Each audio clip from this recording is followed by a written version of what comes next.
Internet पर जो हल्ला मचा हुआ है उसके मुकाबले ये दोनों लोग बहुत ही अच्छे शांत ढंग से बहस के लिए राजी हो गए हैं। ट्विटर की बातें ट्विटर तक सीमित, एलन मस्क आजकल उसको एक्स कहते हैं। और अब इस बहस की शुरुआत मैं इन विद्वानों का, हालांकि इनको परिचय की जरूरत नहीं है, पर हो सकता है, हमें पत्रकारिता में सिखाया जाता है कि नेवर अज्यूम, विज्ञान भी यही कहता है। मुफ्ती शमाइल नदवी साहब इस्लामिक विद्वान, शिक्षाविद हैं, कोलकाता के वाहियान फाउंडेशन के संस्थापक हैं, लखनऊ की प्रतिष्ठित दारुल उलूम नदवतुल उलमा से ग्रेजुएशन किया है, सोशल मीडिया और सार्वजनिक मंचों पर अध्यापन और बौद्धिक कामों में सक्रिय हैं और इस समय इंटरनेशनल इस्लामिक यूनिवर्सिटी मलेशिया से पीएचडी कर रहे हैं। अच्छी बात यह है कि पढ़ाई के साथ साथ ट्रैवल ब्लॉग भी बनाते हैं। पेट्रोनास टावर के सामने का ब्लॉग हमने देखा। हमारे साथ जावेद अख्तर साहब हैं। जावेद अख्तर साहब कवि हैं, शायर हैं, गद्य भी लिखते हैं, फिल्मों के लिए संवाद लिखे हैं, गीत लिखे हैं। इससे इतर ये वैज्ञानिक सोच को लेकर या अपने डिक्लेयर्ड एथिज्म को लेकर भी मुखर रहते हैं और अपने तहीं रैशनैलिटी की बात करते हैं। देवियों और सज्जनों, डज गॉड एग्जिस्ट? इस सवाल का जवाब सब अपने अपने तहीं खोजने की कोशिश कर रहे हैं।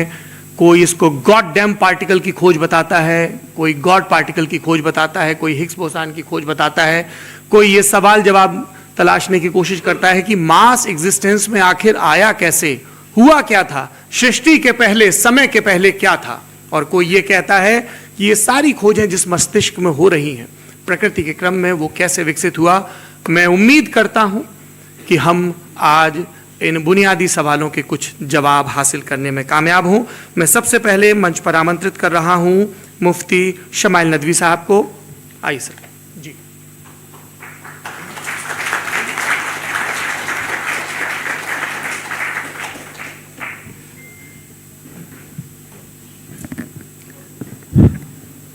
एक आखिरी गुजारिश, आप बोलना शुरू करें। आप लोग प्लीज अपने फोन फ्लाइट मोड पे या साइलेंट मोड पे रखें। एक बार चेक कर ले, कई बार बेध्यानी हो जाती है।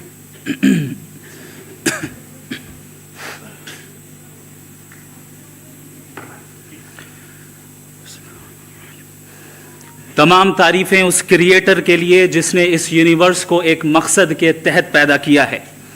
रिस्पेक्टेड जनाब जावेद अख्तर साहब, मिस्टर सौरभ द्विवेदी और respected audience, thank you all for being here today. आज की डिबेट में चूंकि हम बात करने वाले हैं डज गॉड एग्जिस्ट के टॉपिक पर, तो ये एक ऐसा टॉपिक है जिस Building a career in AI is easier once you know where to start. Scalar Masterclass on demystifying AI/ML roles breaks down the various roles in AI and ML, how to map your current skills to the right path, and what tools and workflows top companies use. You'll also learn how to build projects that get you noticed and prepare for interviews strategically. Whether you are a software developer or a data pro, this masterclass is your shortcut into AI. Register now, it's free. खुदा के existence को directly साबित करने या उसके existence को deny करने के लिए स्टैंडर्ड नहीं बन सकती। और उसकी वजह क्या है, ये मैं नहीं कह रहा, ये वो लोग कह रहे हैं जो साइंस के एक्सपर्ट्स हैं।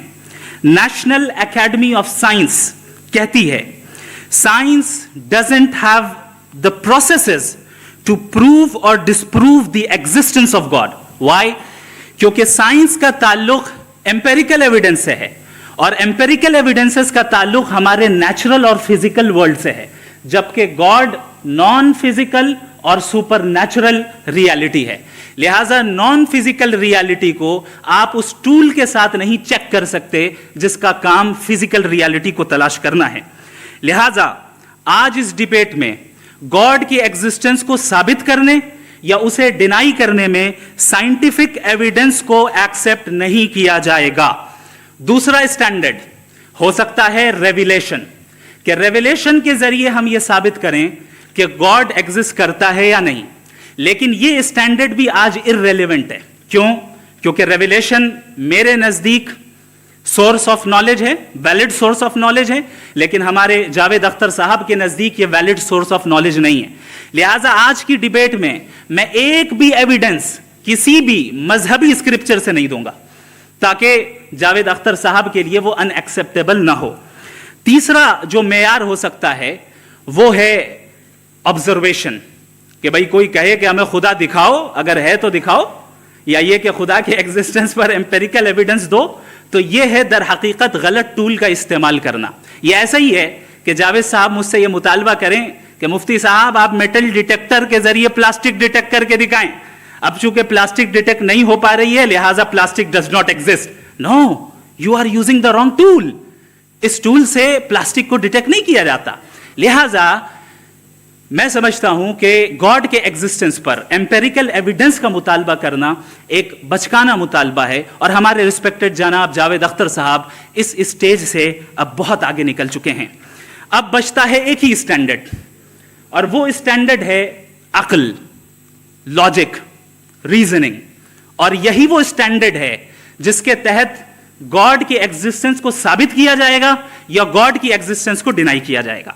लेकिन चूंकि ये बहुत इंपॉर्टेंट और सेंसिटिव टॉपिक है, इसलिए लॉजिकल आर्ग्यूमेंट भी ऐसा होना चाहिए जो डेफिनेटिव हो, इनडेफिनेटिव ना हो, जो 2 और 2 4 की तरह बिल्कुल वाजे हो, जिसे लॉजिकली रिजेक्ट करना पॉसिबल नहीं हो।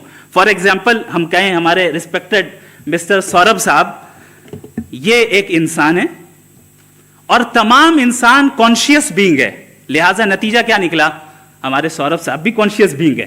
क्या ये इनडेफिनेट आर्ग्यूमेंट है या डेफिनेट आर्ग्यूमेंट है? ये डेफिनेट आर्ग्यूमेंट है। ये 2 और 2 की तरह वाजे है, इसमें किसी तरह जो है लॉजिकली इसको रिजेक्ट नहीं किया जा सकता। तो अगर आज हमारे जावेद अख्तर साहब ऐसी कोई अकली दलील और लॉजिकल एविडेंस दें खुदा के ना होने पर जो डेफिनेट भी हो, तो मैं ये ऐलान करता हूं कि यकीनन मैं उस एविडेंस को कबूल करूंगा और उस पर गौर करूंगा। लेकिन साथ में यह भी ऐलान कर देता हूं प्रेडिक्शन के तौर पर कि ऐसा कोई डेफिनेट आर्ग्यूमेंट कोई नहीं पेश कर सकता। दलील हम देंगे और डेफिनेटिव दलील देंगे, लॉजिकल दलील देंगे, ऐसी दलील देंगे जो एंटायर एथिस्टिक वर्ल्ड उसे रेफ्यूट नहीं कर सकती। चलें अब हम एक एग्जाम्पल सोचते हैं, एक सिनेरियो, सिंपल सिनेरियो, तमाम ऑडियंस से गुजारिश है, हम और आप एक आइसोलेटेड आइलैंड पर हैं, ऐसा आइलैंड जहां पे हमसे पहले कोई कभी नहीं गया। चलते चलते आपके सामने अचानक आपने देखा एक पिंक कलर की बॉल पड़ी हुई है। सबसे पहला सवाल आपके जहन में क्या आएगा कि ये बॉल यहां क्यों आई, कैसे आई, ये पिंक कलर की ही क्यों है, कोई और कलर भी हो सकता था, ये इसी शेप में क्यों है, कोई और शेप भी हो सकता था। नेचुरली आप इस तरफ पहुंचेंगे कि कोई ना कोई है जिसने इन स्पेसिफिक प्रॉपर्टीज के साथ इस बॉल को बनाया है और यहां पे रखा है। चूंकि आप जानते हैं कि ये जो बॉल है इसका एग्जिस्ट करना जरूरी नहीं है, ये एग्जिस्ट कर भी सकती थी, नहीं भी कर सकती थी, और एग्जिस्ट करना ही था तो किसी और फॉर्म में करती, किसी और कलर में करती। अब आप इस बॉल को एक्सपैंड करते चले जाएं, एक्सपैंड करते चले जाएं, एक्सपैंड करते चले जाएं, यहां तक कि ये बॉल यूनिवर्स के साइज की हो जाए। बताइए कि क्या साइज के बढ़ जाने से सवाल बदल जाएगा? हरगिज नहीं बदलेगा। अभी भी सवाल रहेगा, ये यूनिवर्स कहां से आया, इन स्पेसिफिक प्रॉपर्टीज के साथ कहां से आया, क्यों आया, किसने बनाया, ये सवाल उस वक्त भी वैलिड रहेगा।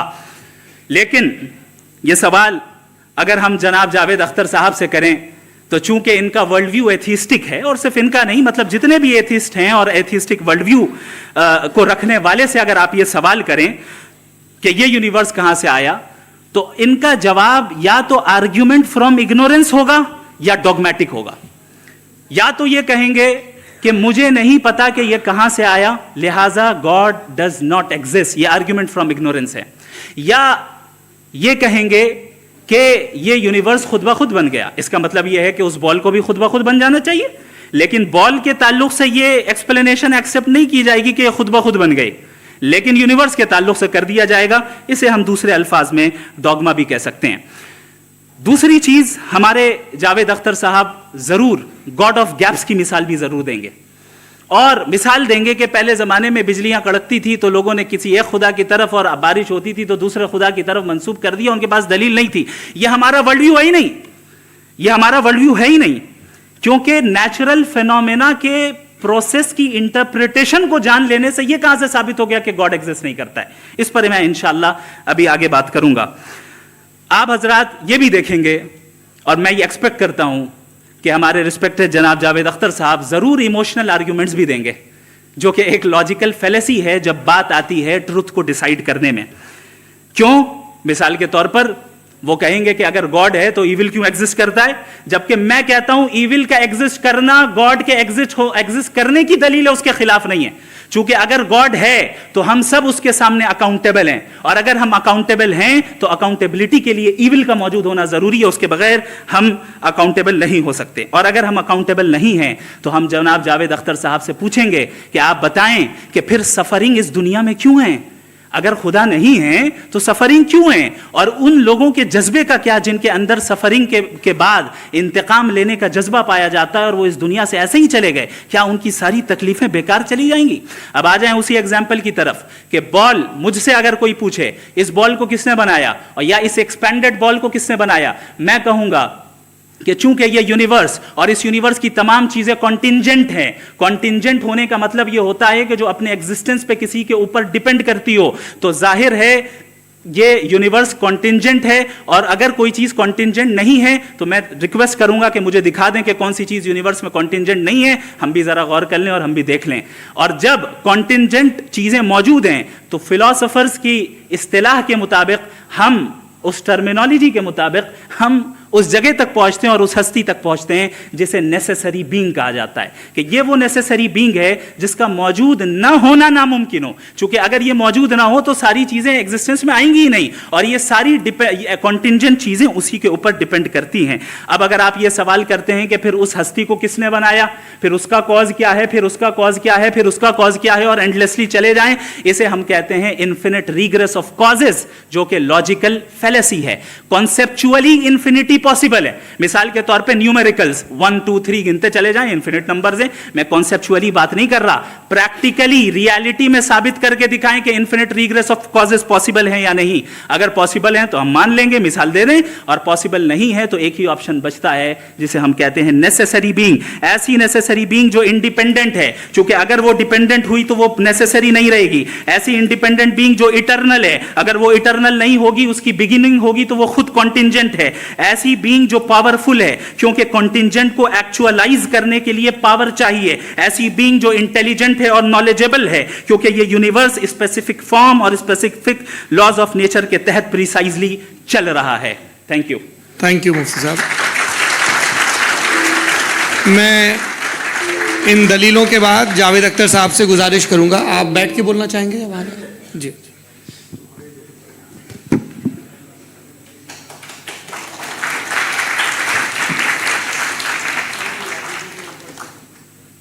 पहले तो मैं मुफ्ती साहब को एक अच्छी खबर देना चाहूँगा कि मेरी नॉलेज साइंस के बारे में बड़ी मामूली है, तो आप फिक्र ना करें उसकी, लेकिन कुछ कॉमन सेंस है मुझ में। देखिए, ये खुदा का तस्वुर कोई नया तस्वुर नहीं है, ये सदियों से रहा है। ये कुछ रिलीजन 3000 साल पुराने होंगे, 4000 साल पुराने होंगे, लेकिन इंसान कोई 10,000 12,000 साल से एग्जिस्ट करता है होमो सेपियन की शक्ल में, और हमेशा कुछ ना कुछ मज़हब रहे। ये मज़हब जाहिलों के नहीं थे, ये मज़हब एक ऐसी ग्रीक सोसाइटी के थे जहाँ बड़े बड़े फिलोसफर्स पैदा हुए। ये मज़हब इजिप्शियंस के थे जिन्होंने पिरामिड्स बनाए थे। ये रोमन्स के थे कि जिनका आर्किटेक्चर और सेनेट यानी पहली बुनियाद डेमोक्रेसी की, लिमिटेड थी मगर डेमोक्रेसी थी, ये उन लोगों ने किए थे। तो इनका जो जुपिटर था, रा था, ज़्यूस था, उन्हें उस पर इतना ही एतमाद था जितना आज किसी मजहबी आदमी को अपने खुदा पे होगा। क्रिश्चियनिटी आने से पहले यूरोप में एक मज़हब था, जर्मेनिक रिलीजन। उसका एक खुदा था, उसकी एक बीवी थी, उसके 2 बेटे थे, एक बेटी थी। फिर जर्मनी में जब यूरोप में क्रिश्चियनिटी आई तो वो खुदा, उसकी बीवी और पूरे ख़ानदान चला गया। तो हमने, अगर हम हिस्ट्री देखें तो खुदा जो है वो ज़्यादातर फ़नी है, वो हमेशा रहे नहीं। और वो जो लोग इन्हें मानते थे उनको आप कहें वो तो जाहिल थे, उन्हें तो कुछ पता ही नहीं था, ऐसा नहीं है। वो अपने वक्त में बड़े काबिल लोग थे और अपने वक्त में उन्होंने बड़े बड़े काम किए हैं, फिलोसफर्स थे, साइंटिस्ट थे, लेकिन उनका मज़हब कहाँ गया, उनके खुदा कहाँ गए?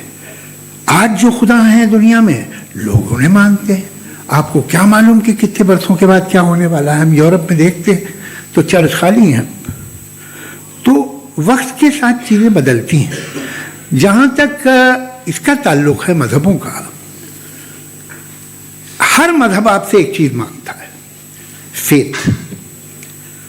ये फेथ क्या चीज़ होती है? What is the difference between faith and belief? ये तो बहुत ही अहमकाना बात होगी कि कोई आदमी कहे साहब अगर खुदा है तो मुझे दिखाइए। ये तो जाहिलाना बात हुई। मैंने तो नॉर्थ पोल नहीं देखा है, मगर मैं मानता हूँ कि नॉर्थ पोल है। मैं क्यों मानता हूँ? इसलिए कि अगर ये दुनिया राउंड है तो उसका कोई टॉप होगा। कुछ लोग हैं जो वहाँ गए भी हैं, कॉमन सेंस कहता है कि ऐसा होगा, सबूत है, गवाह है, रीज़न है। तो ये मेरा फेथ नहीं है। तो फेथ में और बिलीफ में डिफरेंस क्या है? जो मजहब मांगता है आपसे, हर मजहब फेथ मांगता है। फेथ का मतलब ये है कि ना कोई गवाह हो, ना कोई सबूत हो, ना कोई रैशनल हो, ना कोई लॉजिक हो, ना कोई प्रूफ हो, मगर तुम एक बात को मानो। ये है फेथ। वरना बिलीफ होता। अगर इसमें कुछ भी सबूत होते, गवाह होते, तो फिर इसे आप बिलीफ कहते हैं। जैसे मेरा बिलीफ है कि नॉर्थ पोल है, मेरा फेथ थोड़ी है। फेथ इन तमाम शर्तों को रद्द करता है। तो फिर स्टुपिडिटी क्या है? अगर मैं एक बात ऐसी मानूं जिसकी ना कोई लॉजिक है, ना कोई रैशनल है, ना कोई प्रूफ है, ना कोई गवाह है, ना कोई सबूत है, और मैं उसे मानूं, तो ये स्टुपिडिटी हुई। इसे ही भाई कल को मैं यकीन कर लूँ कि एलॉन मस्क जो है मेरा भाई है, तो मुझे इंतहाई खुशी होगी, सुकून भी बहुत मिलेगा मुझे। लेकिन और कहे भाई क्यों मानते हो, क्या सबूत है भाई, वो तो अमेरिकन है और तुम तो इंडियन हो, वो तो नस्ल अलग है, तुम्हें कभी मिले भी नहीं। साहब देखिए मेरा फेथ है, इस पर बात न किया। फेथ का मतलब ही यह है कि आप प्रूव नहीं कर सकते। अगर आप प्रूव कर सकते हो तो फेथ की जरूरत ही नहीं, फिर तो आप बात करेंगे, आप कितनी बहस कर लीजिए।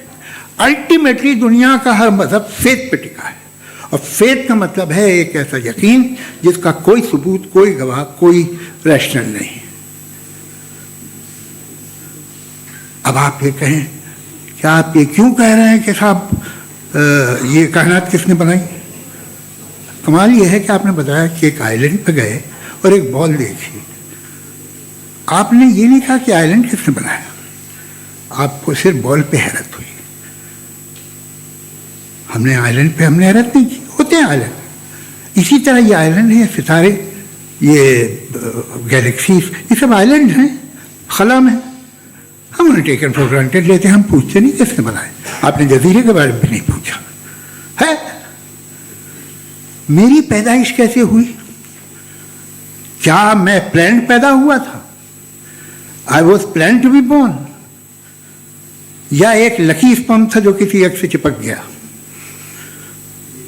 मेरी पैदाइश रैंडम। और इंसाफ जिसे आप कहते हैं, इंसाफ का तो नेचर से कोई वास्ता ही नहीं है। जो आप कहते हैं कि एक दिन इंसाफ मिलेगा, इंसाफ is a human concept. Nature में कोई इंसाफ नहीं। अगर शेर हिरन को खा जाता है तो उसे कोई सजा नहीं मिलती।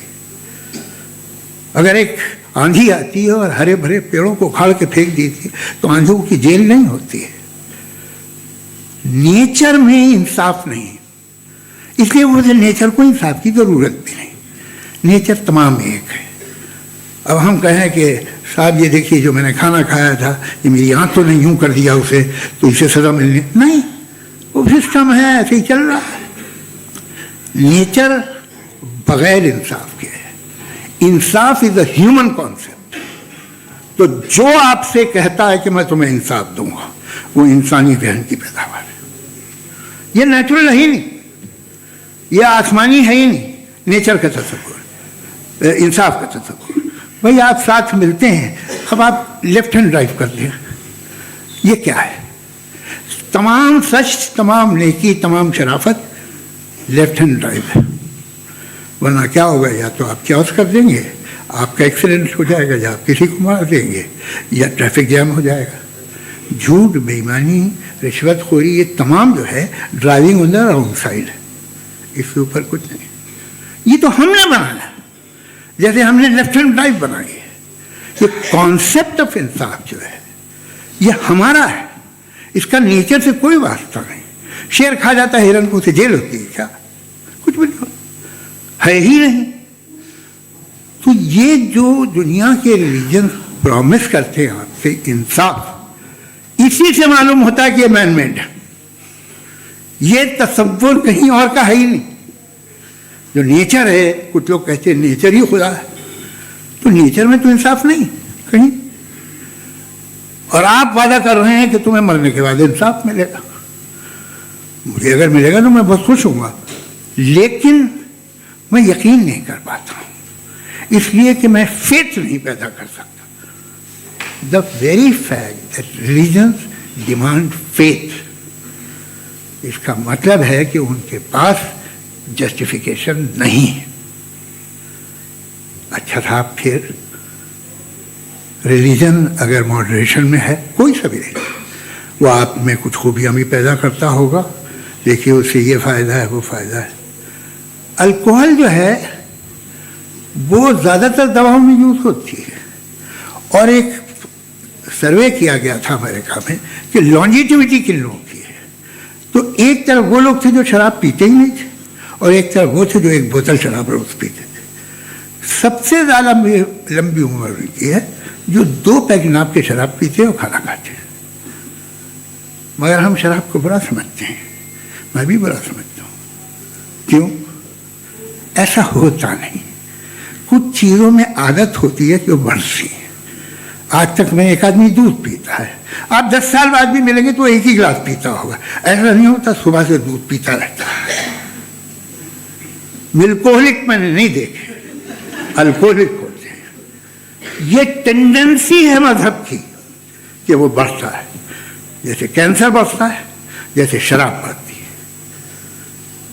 कुछ लोग होंगे जो उसे सही तरह से यूज़ करते हैं। मुझे यकीन है कि हमारे मुफ्ती साहब भी उनमें से एक हैं, इनसे बहुत खुशी हुई मुझे इनसे मिलकर। लेकिन कितने लोग हैं कि आज आप देखते हैं दुनिया में जो तबाहियाँ हैं, इनमें कितना हाथ है उन लोगों का जो बिलीवर कहते था मजहब ये नहीं कहता, ना कहता होगा, मगर जब ये मजहब पीते हैं तो ऐसे बिहेव करते हैं। थोड़ा सा अगर हो तो शायद बहुत अच्छी बात, लेकिन शराब थोड़ी सी नहीं रहती, उसमें टेंडेंसी है पहले। थोड़ा सा अगर 2-3 कैंसर के सेल हो ना बॉडी में तो आदमी स्लिम रहेगा, लेकिन वो 2-3 सेल नहीं रहते, वो मल्टीप्लाई होते हैं। जावेद साहब, टाइम पूरा हो गया। टाइम हो गया तो बस बात खत्म हो गई। अच्छा, मुझे कुछ और कहने को था भी नहीं। जी, मैं पहले जवाबी दौर के लिए इनवाइट कर रहा हूँ मुफ्ती साहब को। Your rebuttal round 1, you have 7 minutes.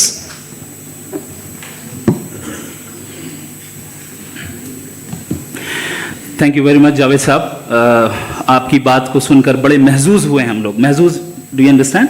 We enjoyed.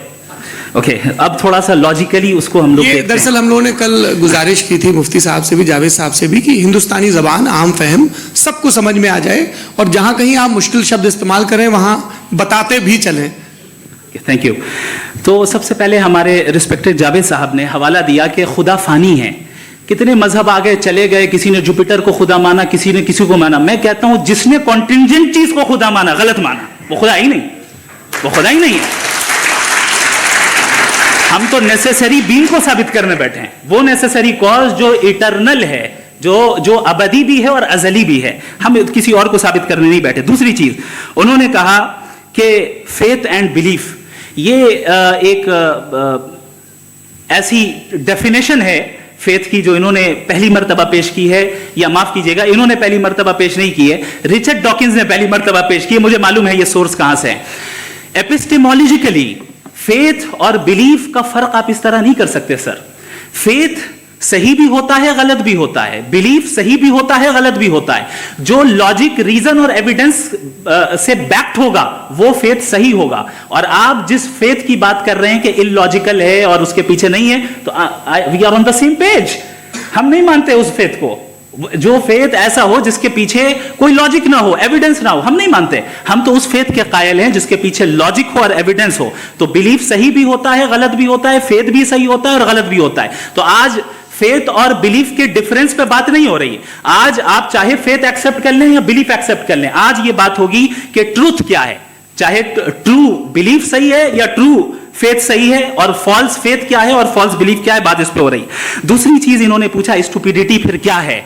अगर फेथ रिलीजन स्टुपिडिटी नहीं है तो और क्या है? चूंकि फेथ का मुतालबा करते हैं तो स्टुपिडिटी क्या है? मैं कहता हूं स्टुपिडिटी एथिज्म है। उसकी वजह यह है कि आप एक सड़क पे जा रहे हो और आप किसी गार्डन में जाएं और देखें वहां लिखा है फूलों के साथ, I love Javed Akhtar, and I really do, I love you sir. So जब आप वहां पर पहुंचे तो वहां पहुंचकर अब ये बताएं, क्या आप ये कहेंगे वाह व्हाट अ नेचुरल सिलेक्शन? ये क्या नेचुरल सिलेक्शन है? नहीं, ये प्रिसाइजली डिजाइंड है, इसके पीछे डिजाइनर है। लिहाजा अगर कोई एक ऐसी कॉमन सेंस की बात को कबूल नहीं कर रहा है कि यूनिवर्स जो इतने प्रिसाइजली काम कर रहा है, हम कहते हैं कि खुद ब खुद बन गई, मैं समझता हूं इससे बड़ी स्टुपिडिटी और कुछ नहीं है। ये इरैशनल चीज है। फिर हमारे सर ने कहा कि आपने बॉल पे फोकस किया, आइलैंड पे फोकस नहीं किया। अरे आइलैंड को किसने बनाया यही समझाने के लिए तो बॉल की मिसाल दे रहा हूं। और बॉल भी कॉन्टिंजेंट है, आइलैंड भी कॉन्टिंजेंट है, दोनों नेसेसरी बीइंग का मुतालबा करते हैं। आगे इन्होंने कहा कि नेचर में कोई इंसाफ नहीं है, हम डिसाइड करते हैं कि मोरालिटी क्या होती है, इंसाफ क्या होता है, हम डिसाइड करते हैं। जैसे ड्राइविंग सीट में ट्रैफिक वाला, ये तो किसी खुदा ने नहीं कहा, यह है, इसे कहते हैं फॉल्स इक्विवेलेंस। ये एक लॉजिकल फेलेसी है। आपने जो है मिसाल दी ड्राइविंग की और ट्रैफिक की, ये सब्जेक्टिव मोरालिटी है। आप सब्जेक्टिव मोरालिटी को मिसाल बनाकर ऑब्जेक्टिव मोरालिटी के ऊपर नहीं थोप सकते। इंसाफ की ऑब्जेक्टिव मोरालिटी है। अगर आप ये कहते हैं कि नेचर में इंसाफ नहीं है तो इंसाफ का न होना ये नेचुरल हुआ, तो फिर नेचर को नेचर रहने दे, क्यों हम इतना स्ट्राइव कर रहे हैं दुनिया में इंसाफ लाने के लिए? ये तो इलॉजिकल बात है, इरैशनल बात है। इसलिए बहुत सी चीजें ऐसी हैं जो ऑब्जेक्टिवली जो है इविल या गुड हैं, और बहुत सी चीजें ऐसी हैं जो सब्जेक्टिवली हैं। सब्जेक्टिवली जो मोरल होता है या इमोरल होता है उसको हम सोशल कंसेंसस से या पर्सनल प्रेफरेंस से डिसाइड करते हैं।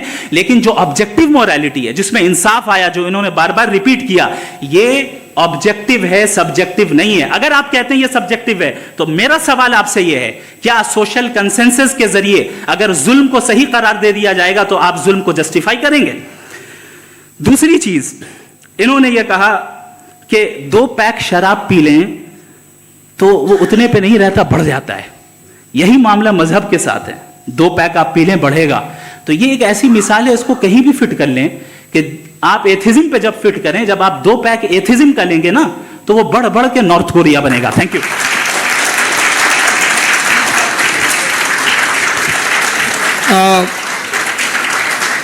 फर्स्ट राउंड की रिबटल के लिए मैं जावेद साहब को इनवाइट कर रहा हूं। आपके पास 7 मिनट का वक्त है, रीसेट कर दीजिएगा प्लीज। मुझे इस बात की खुशी है कि मुफ्ती साहब ने भी मान लिया कि नेचर में कोई इंसाफ नहीं है। तो कोई भी चीज़ जो इंसान ने नहीं बनाई है उसमें इंसाफ नहीं होता है। एक बात मैं आपसे अर्ज़ करूँ, ज़रा पता लगा लीजिएगा, ये जो आप बाग में जाते हैं बेहद खूबसूरत फूल देखते हैं ना, इनमें से कोई नेचुरल नहीं है। ये सारे फूल क्रॉस करके बनाए गए हैं। जो जंगल में फूल होते हैं नहायत मामूली होते हैं। ये फूल इंसानों ने बनाए हैं।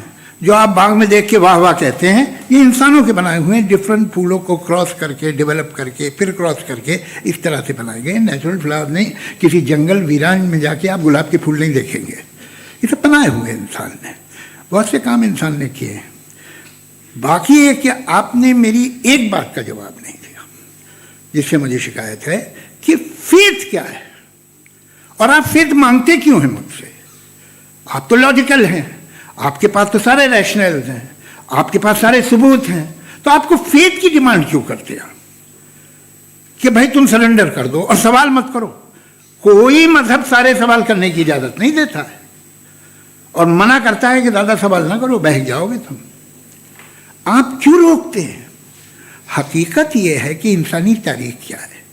इंसानी तारीख ये है कि दुनिया में 2 तरह के लोग हुए हैं। एक वो जिन्होंने अपनी लाइल्मी की परस्तिश की है, दूसरे वो जिन्होंने अपनी इग्नोरेंस या लाइल्मी से झगड़ा किया है और मालूम किया है कि क्या है। ये जो आप कह रहे हैं, आज आप हैरान हैं कि भाई ये यूनिवर्स कैसे बनी।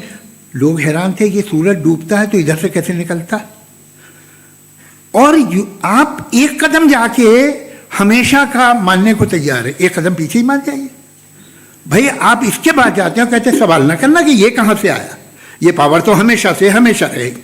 तो आप यूनिवर्स के बारे में मानने में क्या तकलीफ है। एक कदम पहले रुक जाइए, ये हमेशा से थी या नहीं थी हमें मालूम नहीं है। और ये कहना कि हमें मालूम नहीं है, कमाल ये है कि दुनिया के सारे मजहब सब जानते हैं ये दुनिया कैसे बनी थी, कैसे मिटेगी, मरने के बाद क्या होगा, इनको सब इल्म है। इनको किसी को डायनासोर होते थे पहले ये नहीं पता था, किसी को नहीं पता। किसी भी दुनिया की मजहबी किताब में डायनासोर का जिक्र नहीं है। लेकिन बाकी सब बातें, how to make universe in 4 easy lessons and बाकी सब पता है। जिसको सब पता है वो गड़बड़ है। हमें ये इंकिसार, ये ह्यूमिलिटी होनी चाहिए कि हम ये कहें कि हमें ये बहुत सारी बातें नहीं मालूम, लेकिन हम उनकी परस्तिश ना करें, अपनी लाइल्मी को की परस्तिश ना करें, हम उसे पता लगाने की कोशिश करें। जिस दुनिया में आप बैठे हैं सर, ये हॉल जो है, ये इलेक्ट्रिसिटी जो है, ये माइक जो है, जिस हवाई जहाज से आप आए थे, वो जिस कार से आप यहाँ आए हैं, ये सब उन लोगों की बनाई हुई है जिन्होंने सवाल किए थे। ये दुनिया जिसमें आप आज आराम से हैं, ये उन लोगों की बनाई है कि जिन्होंने सवाल किए थे। और हर स्टेज पे इन सवालों को मकरूह कहा गया था, गलत कहा गया था। आप जरा तारीख पढ़िए, एक बड़ी दिलचस्प किताब है बर्ट्रैंड रसेल की, जिसमें उसने रिलीजन एंड साइंस कि कब से रिलीजन जो है साइंस के अगेंस्ट है। और हद तो यह है कि भाप के इंजन के खिलाफ थे, स्टीम इंजन के भी खिलाफ थे, और फतवे हुए उन पर, वेटिकन ने दिए। तो ये हमेशा, अभी जैसे ही ये राइट विंगर आते हैं अमेरिका में पावर में, तो वो जो अपना ये क्या बोलते हैं उसे, सीड क्या बोलते हैं, सीड क्या जो, हाँ नहीं सीड जो होते हैं जिन पे जी नहीं भाई, वो जो ह्यूमन बॉडी के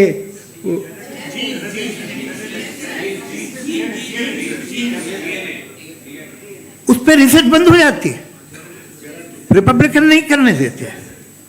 अरे भाई इतना डर क्या है तुम्हें। एक जमाने में बहुत नाराज थे ये सारे मजहबी लोग कि ये इंसान तो इंसान बनाने की कोशिश कर रहा है। आपको क्या तकलीफ भाई, बना ले तो बना लेने दो, ये खौफ क्या है। और ये सब आज जो आप कह रहे हैं नामुमकिन है, ये कैसे हुआ। मुझे एक किस्सा याद आता है, जब मैं 6ठी क्लास में था तो मैं मैथमेटिक्स में बहुत वीक था, तो एक टीचर रख दिया गया, उसने 1 2 3 4 5 6 7 तो सिखा दिया मुझे। वो दिन मैं भूल नहीं सकता हूँ मुफ्ती साहब, जिस दिन उसने ये बताया कि 1/2 क्या होता है और 3/4 क्या होता है। मुझे ऐसा लगा कि मेरा सर बीच से फट जाएगा। ये आदमी कह रहा है कि जो दीवार के अंदर जाओ वॉक करते हुए। आज हंसता हूँ मैं इस बात पे। तो आज जो बातें आपके जहन से बिल्कुल परे हैं और आप हैरान होते उन्हें देख के, एक वक्त आएगा कि मामूली लगेंगे। और हुआ है, आपकी इंसानी तारीख ही है। इतनी जल्दी सारे फैसले आप मत कर लीजिए, थोड़ा ये ह्यूमिलिटी रखिए कि भाई ये हमें नहीं मालूम। ये कहने में क्या आ रहा है, ये यूनिवर्स कहाँ तक फैली, ये कब से है और कब तक रहेगी, हमें नहीं मालूम। आपने फैसला कर लिया कब बनी। ये आपके हिसाब से कोई 14 बिलियन ईयर्स बनी जो समझा जाता है। उससे पहले हजारों करोड़ों अरबों साल तक खुदा बैठा क्या कर रहा था। हम उस बैठा था ऐसे ही जमाइयाँ ले रहा था। फिर उसे आइडिया है, यार एक काम करते, वक्त अच्छा गुजर जाएगा, यूनिवर्स बनाते। सोचिए, वो तो हमेशा से है ना, मगर यूनिवर्स हमेशा से नहीं है, ये तो बनाई गई है। और उससे पहले क्या था, इनका क्या काम था।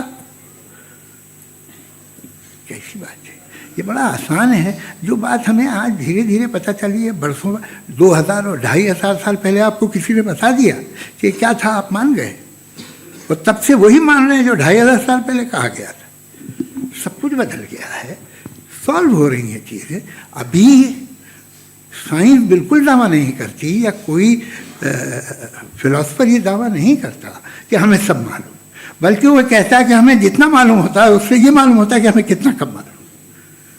तो हम अपनी जहालत से लड़े, उसकी परस्तिश न करें। जी, टाइम है। Thank you so much. मैं तर्कों की इस श्रृंखला में राउंड 2 के लिए मुफ्ती साहब को आमंत्रित कर रहा हूँ। आपके पास एक बार फिर से 7 मिनट का वक्त है। शुक्रिया। जनाब जावेद अख्तर साहब कई मर्तबा दोहरा रहे हैं कि फेथ का मतलब बताइए, फेथ का मतलब बताइए। मैंने बता दिया, फेथ सही भी होता है, गलत भी होता है। और आज हम फेथ पे बात नहीं कर रहे, हम ट्रूथ और डज गॉड एग्जिस्ट पे बात कर रहे हैं। क्या डज गॉड एग्जिस्ट, ये ट्रूथ यानी गॉड है या नहीं है, इसमें से दोनों ट्रूथ क्या है। अब आप उसे फेथ कह लें, बिलीफ कह लें, नॉट माई बिजनेस। उसके बाद आपने कहा कि भाई सवाल करने से मजहब रोकता है। मैं कहता हूं जो रोकता है वो रोकता होगा, मैं नहीं रोकता, बल्कि सवाल करें, सवाल करना चाहिए। सवाल कर करके तो हम आगे बढ़ते हैं, तरक्की करते हैं, और इसीलिए मैं आज यहां पे आया हूं। लेकिन सवाल सिर्फ खुदा से नहीं होगा, आपसे भी होगा। सवाल एथिज्म से भी होगा, सवाल सिर्फ मजहब से नहीं होगा, सबसे होगा। और आज मैं सवाल करूंगा और उम्मीद है कि आप जवाब देंगे। अभी तक आपने वैसे कॉन्टिंजेंसी आर्गुमेंट का कोई जवाब नहीं दिया। चलें, आपने कहा यूनिवर्स के बारे में इटर्नल क्यों नहीं बोल देते। ये चूंकि लॉजिकली पॉसिबल ही नहीं है कि यूनिवर्स इटर्नल हो। यूनिवर्स एक कॉन्टिंजेंट चीज है जो टाइम एंड स्पेस के पाबंद है, टाइम एंड स्पेस से बाउंड है। जो टाइम एंड स्पेस से बाउंड होगा वो कॉन्टिंजेंट होगा, जो कॉन्टिंजेंट होगा वो उसकी बिगिनिंग हुई होगी, जिसकी बिगिनिंग हुई होगी वो इटर्नल नहीं हो सकता। ये तो कॉमन सी बात है। आपने कहा कि किसी मजहबी किताब में डायनासोर का जिक्र नहीं है। अफसोस कि आज तक किसी मैथमेटिक्स की किताब में मुझे डायनासोर का जिक्र नहीं मिला। तो इसका मतलब मैथमेटिक्स की किताब बेकार है? नहीं, उसका वो टॉपिक नहीं है। रेवलेशन का और मजहबी किताबों का टॉपिक ये नहीं है कि आपको आके बताए साइकिल कैसे बनाते हैं, या आकर ये बताएं कि जो है डायनासोर कब था। वो तो मोरालिटी सिखाने आया है, गॉड के बारे में बताने आया, नॉन फिजिकल रियलिटी की हकीकत को सिखाने के लिए आया। रिलीजियन साइंस को रोकता है? नहीं रोकता। अगर रोकता है तो गलत करता है। रिलीजियन साइंटिज्म को रोकता है, जिसमें हमारे जावेद साहब मुब्तला हैं। साइंस और साइंटिज्म में फर्क है। साइंटिज्म यह है कि आप समझें कि साइंस और साइंटिफिक मेथोडोलॉजी ये नॉलेज को हासिल करने का वाहिद सोर्स ऑफ नॉलेज है। यह है साइंटिज्म। हम इसे रिजेक्ट करते हैं। हम साइंस को तो तरक्की करते हैं। भाई आप हमारी पूरी तारीख कर लें, पढ़ लें तो आपको पता चल जाएगा। बहरहाल ये अलग टॉपिक है। उसके बाद इन्होंने एक लफ्ज कहा, वेटिकन ने फतवा दिया। वेटिकन का फतवे से कोई ताल्लुक नहीं है, दोनों कॉन्ट्राडिक्टरी अल्फाज हैं। उसके बाद उन्होंने कहा कि भाई हमें नहीं मालूम। अगर नहीं मालूम तो क्लियरली कह देना कि नहीं मालूम है, इसमें क्या हरज है। तो वही तो मैं कह रहा हूं ना कि आप कह दें कि नहीं मालूम, लेकिन क्लेम क्यों कर रहे हैं कि गॉड एग्जिस्ट नहीं कर रहा है। आप कह दें नहीं मालूम है, हो सकता है हो सकता ना हो, लेकिन आप क्लेम कर रहे हैं। The moment you say God does not exist, this is a claim, and now the burden of proof is upon you too, जैसे हमारे ऊपर है। और क्यों है मैं बताता हूं, क्यों है ये भी मैं बताता हूं। फिलोसॉफिकली जो क्लेम होता है ना, सिर्फ ये नहीं होता कि इंसान कहे पॉजिटिव क्लेम करे और नेगेटिव क्लेम करे तो बर्डन ऑफ प्रूफ नहीं है। आप मिसाल के तौर पे मैं कहूं कि फुला उस कमरे में कोई नहीं है, मैंने एक नॉलेज का क्लेम किया है। उस कमरे में कोई नहीं है, मैंने एक नॉलेज का क्लेम किया। या तो मैं कहूं मुझे नहीं पता, हो भी सकता है नहीं भी हो सकता है, this is not a claim. लेकिन जब मैं कह रहा हूं कि वहां कोई नहीं है, या मैं कह रहा हूं वहां कोई है, दोनों क्लेम है और दोनों। मग सैंपल ಚೆಕ್ ಮಾಡಿದ್ಯಾ? ಹೌದಪ್ಪ, ಮಾದರಿ ಪರಿಶೀಲಿಸಿದ್ದೀನಿ. ಆದ್ರೆ ವ್ಯವಹಾರ ವಿಸ್ತರಿಸುವ ಬಗ್ಗೆ ಏನು ಯೋಚಿಸಿದ್ದೀರಿ? ವ್ಯವಹಾರ ವಿಸ್ತರಿಸೋದು ಮಕ್ಕಳ ಆಟ ಅಲ್ಲಮ್ಮ. ಅಪ್ಪ, ಮೋದಿ ಸರ್ಕಾರ ಒಂದು ಯೋಜನೆಯನ್ನ ತಂದಿದೆ. ಪ್ರಧಾನಮಂತ್ರಿ ವಿಕಸಿತ್ ಭಾರತ್ ರೋಜ್ಗಾರ್ ಯೋಜನೆಯಲ್ಲಿ ಸರ್ಕಾರವು ಮುಂದಿನ 2 ವರ್ಷಗಳವರೆಗೆ ಪ್ರತಿ ತಿಂಗಳು 3,000 ರೂಪಾಯಿಗಳವರೆಗೆ ಪ್ರೋತ್ಸಾಹ ಧನವನ್ನು ನೀಡುತ್ತದೆ. ಅದು ಸಹ ಪ್ರತಿ ಹೊಸ ನೇಮಕಾತಿಯ ಮೇಲೆ. ಮತ್ತು ಉತ್ಪಾದನೆಯಲ್ಲಿ ಈ ಪ್ರೋತ್ಸಾಹ ಧನ 4 ವರ್ಷಗಳವರೆಗೆ ಲಭ್ಯವಿದೆ. ಅರೆ ವಾ ಮಗ, ನೀನಂತೂ ನನ್ನ ಟೆನ್ಷನ್ನೇ ದೂರ ಮಾಡಿದೆ. प्रधानमंत्री विकसित भारत रोजगार योजना करीब करीब 3.5 करोड़ नौजवानों को रोजगार के नए अवसर बनाएगा। ಯೋಜನೆಗೆ ಸೇರಲು pmvbry.labor.gov.in ಗೆ ಭೇಟಿ ನೀಡಿ.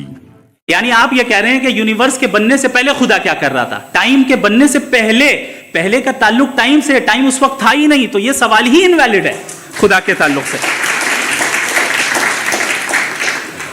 दूसरी चीज, आर्ग्यूमेंट ऑफ कंटिंजेंसी जो मैंने आपके सामने पेश की है, आपने बार बार ये प्रूफ किया और ये कह रहे हैं कि गॉड ऑफ गैप्स।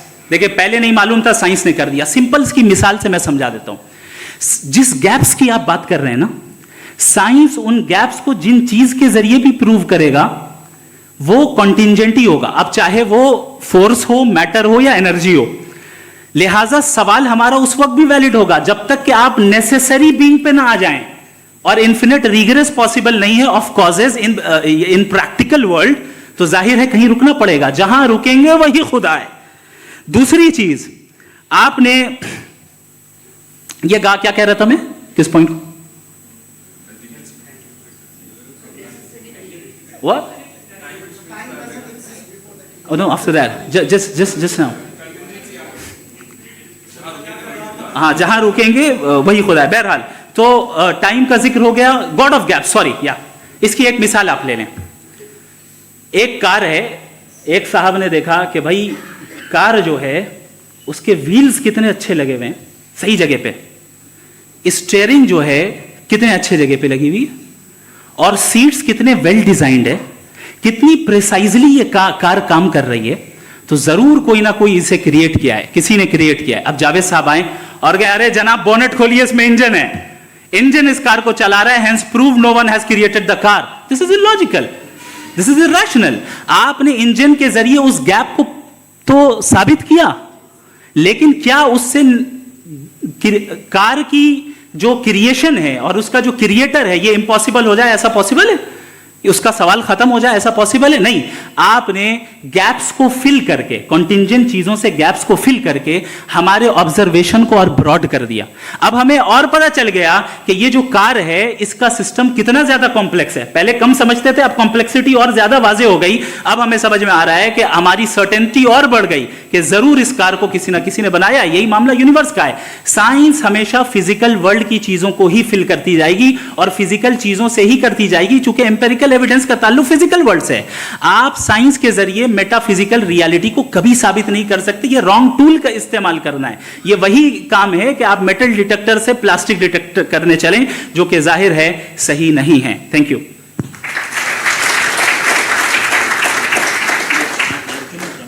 जी, ये आर्ग्यूमेंट का राउंड 2 है। हाँ। 7 मिनट है। पहले तो मैं आपसे अर्ज करूं कि आपने कहा कि जब कायनात ही नहीं थी तो वक्त भी नहीं था, कुछ भी नहीं था। कैसे नहीं था? खुदा था। एक एग्जिस्टेंस तो था ना खुदा का। तो जब खुदा था तो वक्त भी होगा। ऐसा नहीं है कि कुछ भी नहीं था, खुदा था। अच्छा, बाकी है कि आपने कहा साहब आप साबित कीजिए, आपके पास भी लॉजिक है या मेरे पास भी लॉजिक है। आप मेरा जिम्मेदारी नहीं है साबित करना कि खुदा है। बर्टन रसल ने बड़ी अच्छी बात कही। बर्टन रसल ने बड़ी अच्छी बात कही। मैं आपसे अगर ये दावा करूं कि एक चाय की केतली मरीख के चारों तरफ घूम रही है, मार्स के चारों तरफ, तो ये आपका काम नहीं है कि आप साबित करें कि कोई चाय की केतली नहीं है। ये मेरा काम है, मैंने दावा किया है। ये दावा तो मजहबी लोग करते हैं कि खुदा है। मैं क्यों साबित करूं कि नहीं है? जब तक आप मुझे कन्विंस नहीं कर देंगे मैं नहीं मानूंगा। आपकी जिम्मेदारी है, मेरी जिम्मेदारी नहीं है। दोयम ये कि ये जो आप कह रहे हैं, जो गैप्स हैं, ये गैप जब जब किसी मजहब को चैलेंज करते हैं, जब ऐसा कोई बात आती है तो हंगामा हो जाता है कि जब वो चैलेंज करें किसी फेथ को।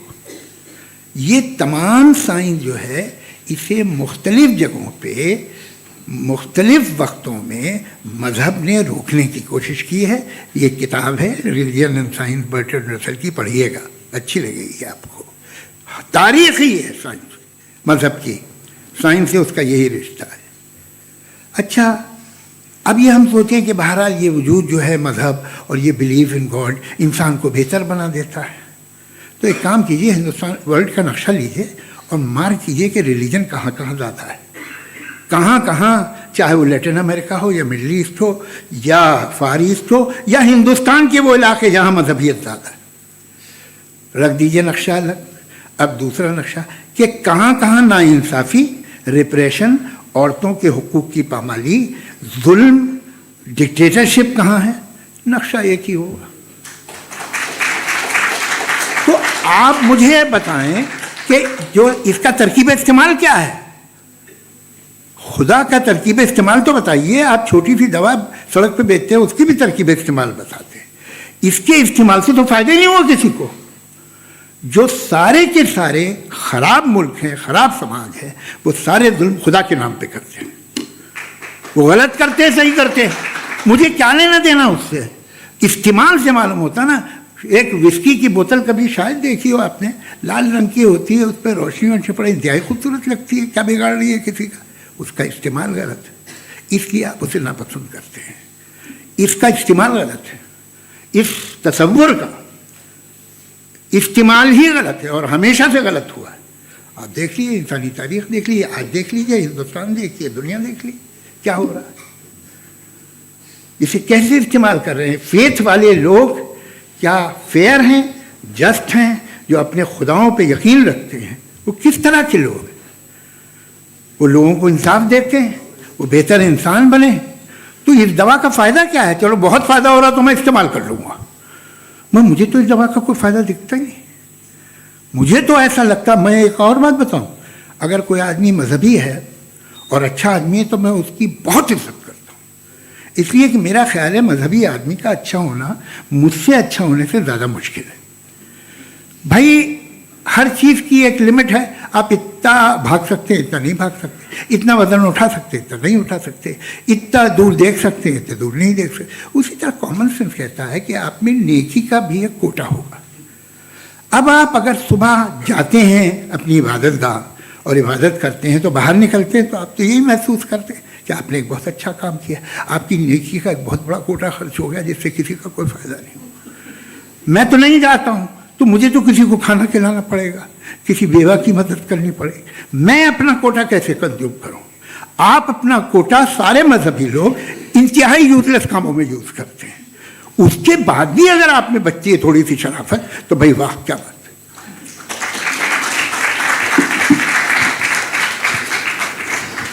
एक तो मुझे ये बात बहुत अच्छी लग रही है कि दोनों ही विद्वान समय को मानते हैं और बहुत समय से अपनी दलीलें और बाज दफ़ा समय से पहले अपनी तकरीरें पूरी करके अपनी अपनी कुर्सी पर बैठ रहे हैं।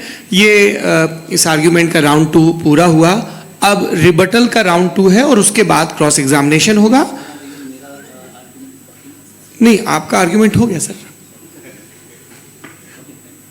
हमारे यहाँ स्कूल के सिलेबस में पंच परमेश्वर कहानी पढ़ाई जाती है, प्रेमचंद जी की लिखी हुई। आप निश्चिंत रहिए, आपके कोई राउंड में मिस नहीं होने दूंगा। रिबटल का राउंड 2, मुफ्ती शमाइल नदवी साहब।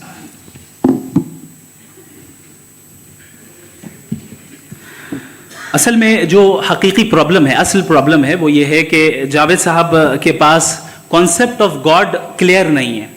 इन्होंने कहा कि कायनात से पहले खुदा तो था, तब भी तो टाइम होगा। ये टाइम कायनात का हिस्सा है। हम खुदा, उस खुदा को मानते हैं, नेसेसरी बीइंग का टाइमलेस होना जरूरी है, चूंकि वो टाइम का क्रिएटर है। जब उसने टाइम को क्रिएट किया तो वो खुद टाइम पे कैसे होगा। उसने जब स्पेस को क्रिएट किया तो खुद स्पेस में कैसे होगा। अगर वो टाइम एंड स्पेस को पहले से ही उसका पाबंद है तो फिर किस चीज को उसने क्रिएट किया। लिहाजा ये सवाल गलत है कि खुदा था तो टाइम होगा, बिल्कुल नहीं। टाइम के पाबंद हम हैं, खुदा नहीं है। हम फिजिकल वर्ल्ड से ताल्लुक रखते हैं, वो मेटाफिजिकल रियलिटी है। दूसरी चीज इन्होंने मिसाल दी कि चाय की केतली हवा में घूम रही होगी, और पता नहीं शायद वो बर्टन रसल का उन्होंने हवाला दिया। बहरहाल यही प्रॉब्लम है। प्रॉब्लम यही है कि हम चीजों के दरमियान डिफरेंशिएट नहीं कर पाते हैं। ये जो आपने मिसाल दी, ये इमेजिनेशन है, और मैं जो साबित कर रहा हूं वो लॉजिकल नेसेसिटी है। आप इमेजिन करने आए तो कुछ भी करें, जुपिटर में पिंक एलिफेंट होगा, यूनिकॉर्न होगा, करें, उससे कायनात पे क्या फर्क पड़ता है। उससे आप लॉजिकल नेसेसिटी साबित नहीं कर सकते। मैं तो उस प्राइम कॉज की बात कर रहा हूं, उस नेसेसरी बीइंग की बात कर रहा हूं, जिसके बगैर इस कायनात का एग्जिस्टेंस मुमकिन नहीं है। दूसरी चीज, मजहब को साइंस चैलेंज करती है वगैरह वगैरह, ये हमारा टॉपिक ही नहीं है। मैं इस पर बात करूंगा तो फिर मेरा वक्त चला जाएगा। मजहब के ऊपर चूंकि हमारी डिस्कशन नहीं है, साइंस को मजहब और बिलखुसूस मैं और हमारा वर्ल्ड व्यू कम से कम साइंस को पीछे नहीं करता है, साइंटिज्म की मजम्मत करता है। इसकी वजाहत मैंने पहले कर दी। दूसरी चीज इन्होंने कहा वर्ल्ड का नक्शा लीजिए, वर्ल्ड मैप लीजिए, दो अलग अलग जगह की। हजरत मैंने ये होमवर्क किया था और मैंने मिडिल ईस्ट का एक नक्शा लिया और यूरोप का एक नक्शा लिया, ये मजहबी इलाका और ये लिबरल और एथीस्ट इलाका। मुझे पता चला कि सबसे ज्यादा रेप केसेस जो हैं वहां पर है।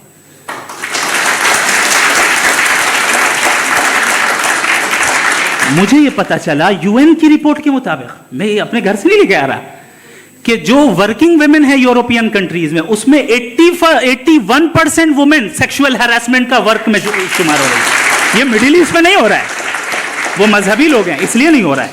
दूसरी चीज आपने ये कहा कि मजहबी आदमी का अच्छा होना हमारे अच्छे होने से बहुत मुश्किल है, बहुत मुश्किल है। तो इसका मतलब यह है कि गॉड के अलावा आपके पास अच्छे और बुरे का कोई स्टैंडर्ड है। मैं चाहूंगा कि कन्वर्सेशनल स्टाइल वाले डिस्कशन और सेगमेंट पे इसी पे बात कर लेते हैं। Thank you very much.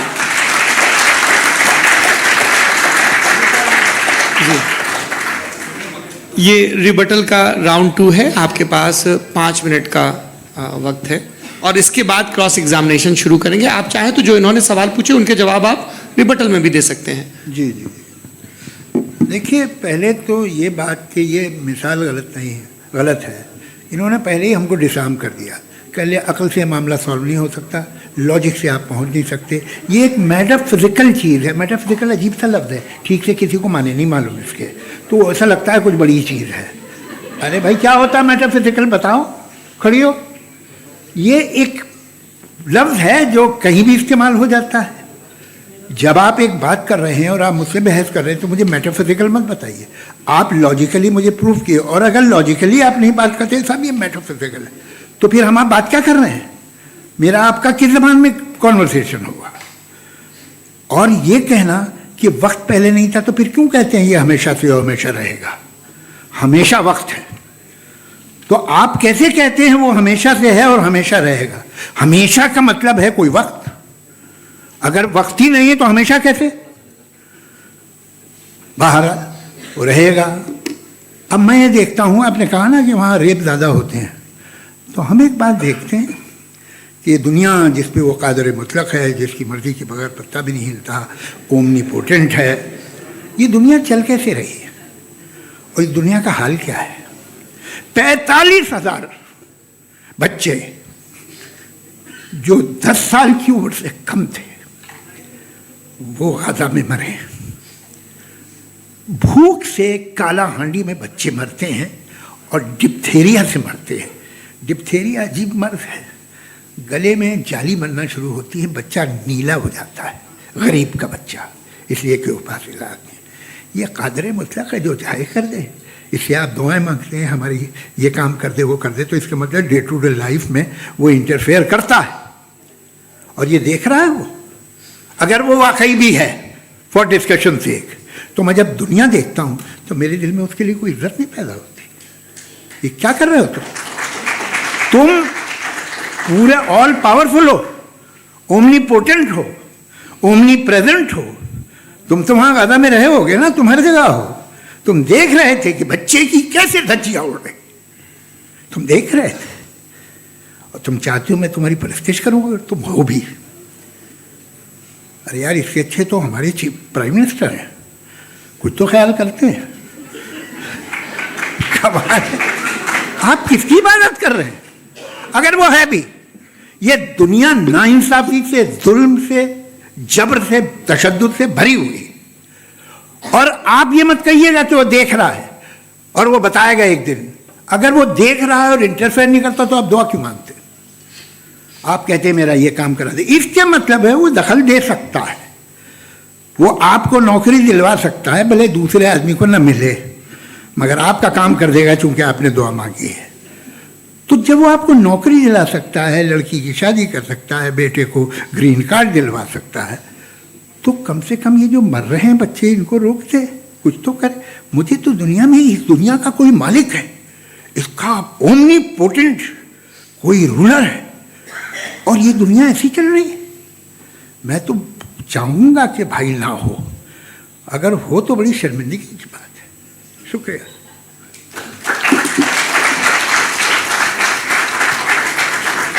देवियों और सज्जनों, इस बहस के 2 राउंड और 2 रिबटल पूरे हो चुके हैं। अब सबसे ज़रूरी और सबसे मुश्किल राउंड शुरू हो रहा है, क्रॉस एग्जामिनेशन का।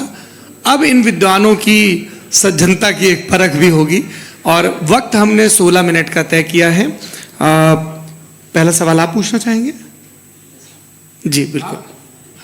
पहले बोले भी आप आप माइक ले लीजिएगा हाथ में, ये नीचे से ऑन हो जाएगा। जी मैं बोलता हूँ, ये डायस हटा सकते हैं क्या हम थोड़ा क्विकली? डायस पीछे कर दीजिए बस थोड़ा सा, है ना, ताकि ये जो दाएं बाएं लोग बैठे हैं इसे हटा ही दीजिए। अब हम वहाँ तो जाने वाले नहीं, आराम से आराम से दोनों तरफ से हटा दीजिए।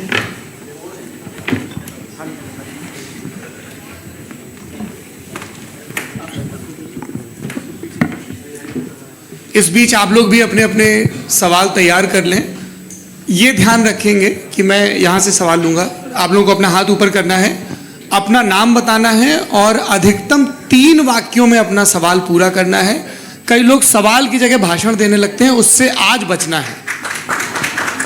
जी मुफ्ती साहब, पहला सवाल आपका, 16 मिनट हैं, हम दोनों लोगों के सवाल लेंगे। जी जी बहुत शुक्रिया। आपकी जो अभी बात हुई बहुत अहम थी, मैं इसको चाहूँगा कि आगे डिस्कस करूँ, लेकिन चूँकि अभी ये वो सेगमेंट है क्रॉस एग्जामिनेशन, तो सबसे पहला सवाल आपसे ये है कि जो मैं इतनी देर से कॉन्टिंजेंसी आर्ग्यूमेंट आपको बता रहा था, ये अकल से ही बता रहा था हजरत, आप ये बताएं कि आप इन्फिनिट रिग्रेस ऑफ कॉजेस को पॉसिबल मानते हैं या नेसेसरी बीइंग के एग्जिस्टेंस को सही समझते हैं? चूंकि 2 ही ऑप्शन हो सकता है, आप ये बताएं।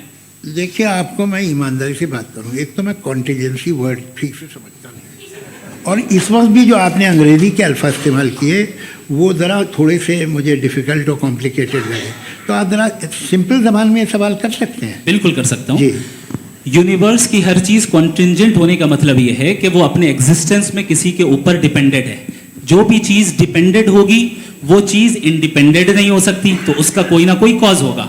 तो अब आप क्या समझते हैं कि ये इन्फिनिट रिग्रेस है, यानी कॉज पर कॉज, कॉज पर कॉज, कॉज पर कॉज, और कभी कोई यानी ये एंडलेसली चलता रहा? क्योंकि अगर ऐसा होगा तो हम तो एग्जिस्टेंस में आते ही नहीं। लॉजिकली ये मुत्तफक अलैह चीज़ है, मुत्तफक अलैह, अग्रीड अपॉन। ओके,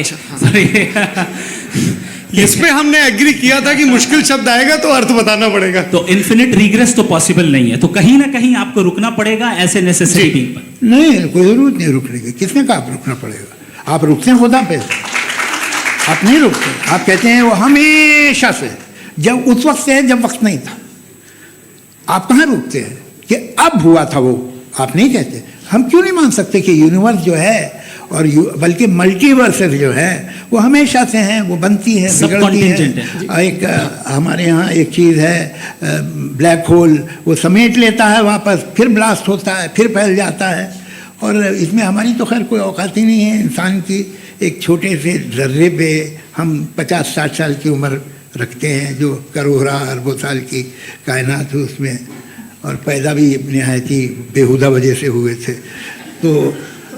तो इसमें ये सोचना कि इसकी वजूहात और ये क्यों है, ये डिपेंडेंट है, ये हम देख रहे हैं, क्या मालूम। आप सोचिए कि ये जो फैल रही है कायनात, ये कहाँ फैल रही है, ये कहाँ जा रही है, और ये फैल क्यों रही है? अरे बना लीजिए तुमने, रुको भैया, हाँ काफ़ी है। ये फैल क्यों रही है? ये और कौन सी कायनात जिसे मैं दूरबीन से देखता हूँ तो 2 बिलियन लाइट ईयर पे है, उससे मेरा कोई वास्ता ही नहीं है। 2 बिलियन ईयर यानी अगर मैं 80,000 माइल्स पर सेकेंड से चलूं तो 20 करोड़ साल में वहां पहुंच जाऊंगा। इसकी जरूरत क्या थी? ये दुनिया, ये कायनात तो इंसान अशरफुल मखलूकात के लिए बनाई गई ना। तो ये सब ये टर्म समझ में नहीं आया, इसमें कोई खास समझने वाली बात थी भी नहीं। ये जो अल्टीमेट कहा यह जाता है कि ये जो पूरी यूनिवर्स है, ये जो दुनिया है, ये इंसान के लिए बनाई गई। अच्छा, ये सब इंसान के लिए। क्यों साहब, सही है ना? बिल्कुल, लेकिन इसका ये मतलब नहीं कि किसी चीज के पीछे रीजन आपको नहीं पता तो रीजन नहीं है, इसे कहते हैं नहीं argument from limited मुझे perspective। मुझे मुझे नहीं पता, लेकिन मेरी जिम्मेदारी नहीं है। वो बिल्कुल सही कहा था उसने, बर्टन रसल ने, आपने उसे मजाक में टाल दिया कि भाई आप एक दावा कर रहे हैं, मैं क्यों कहूं कि ये गलत है दावा, आप प्रूफ कीजिए, मेरे पे जिम्मेदारी ही नहीं है, मैंने थोड़ी कहा है, आप प्रूफ कीजिए कि ये सही है। आप आर्ग्यूमेंट ऑफ कंटिजेंसी आप का जवाब कोई ही नहीं दे सवाल रहे हैं। पूछना चाहेंगे? है? आप सवाल पूछना चाहेंगे मुफ्ती साहब से? क्योंकि ये क्रॉस एग्जामिनेशन का दौर है। आप जैसे पहले बोल रहे थे फेथ को लेके कुछ। मैं ये पूछना चाहूँगा कि खुदा ने जो भी रेवलेशन किए हैं, एक मज़हब के नहीं बहुत से मज़हबों में किए हैं, अलग अलग रेवलेशन है, कहीं कुछ एक बातें हैं, कॉन्ट्रडिक्शन भी है आपस में, कहीं कुछ आप कर सकते हैं, कहीं कुछ नहीं कर सकते, ऐसा नहीं है कि सबकी कोड ऑफ मॉरल एक है। तो ये किस्सा क्या है? अब आप ये देखिए कि मुझे कभी कभी लगता है कि ये जो फुटबॉल फाइनल होता है, लाखों लोग होते हैं, फिर वो टीवी कवर करती, करोड़ों लोग, अगर उसमें खुदा की एक भूमि आवाज़ आ जाती, मैं गॉड हूँ, तो सारे लोग अभी सुन लेते और टीवी पे भी सुन लेते, किस्सा खत्म होता।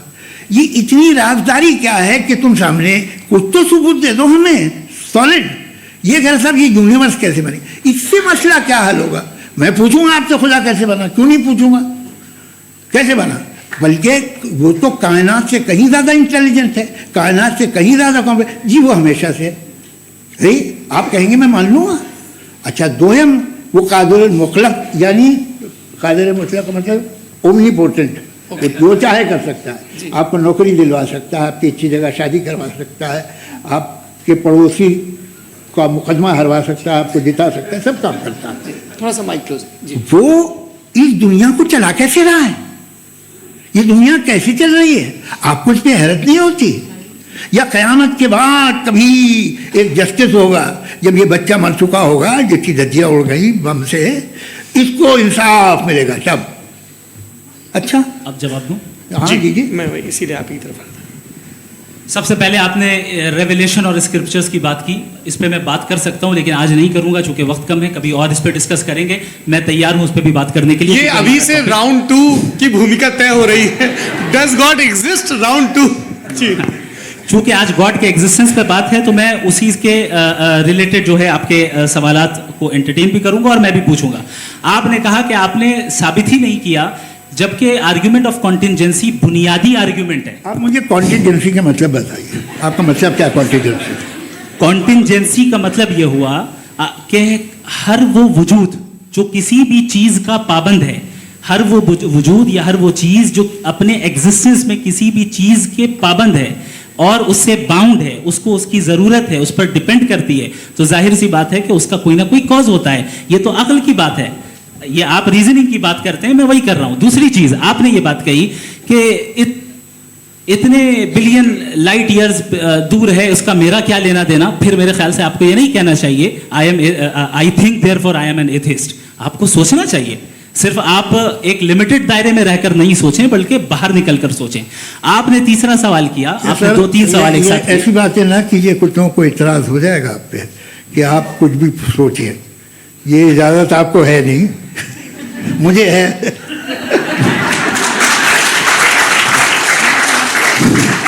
जी, आपने प्रॉब्लम ऑफ इविल के ताल्लुक से सवाल किया और बार बार आप एक लफ्ज रिपीट कर रहे हैं कि ओमनीपोटेंट गॉड है, ऑल पावरफुल गॉड है।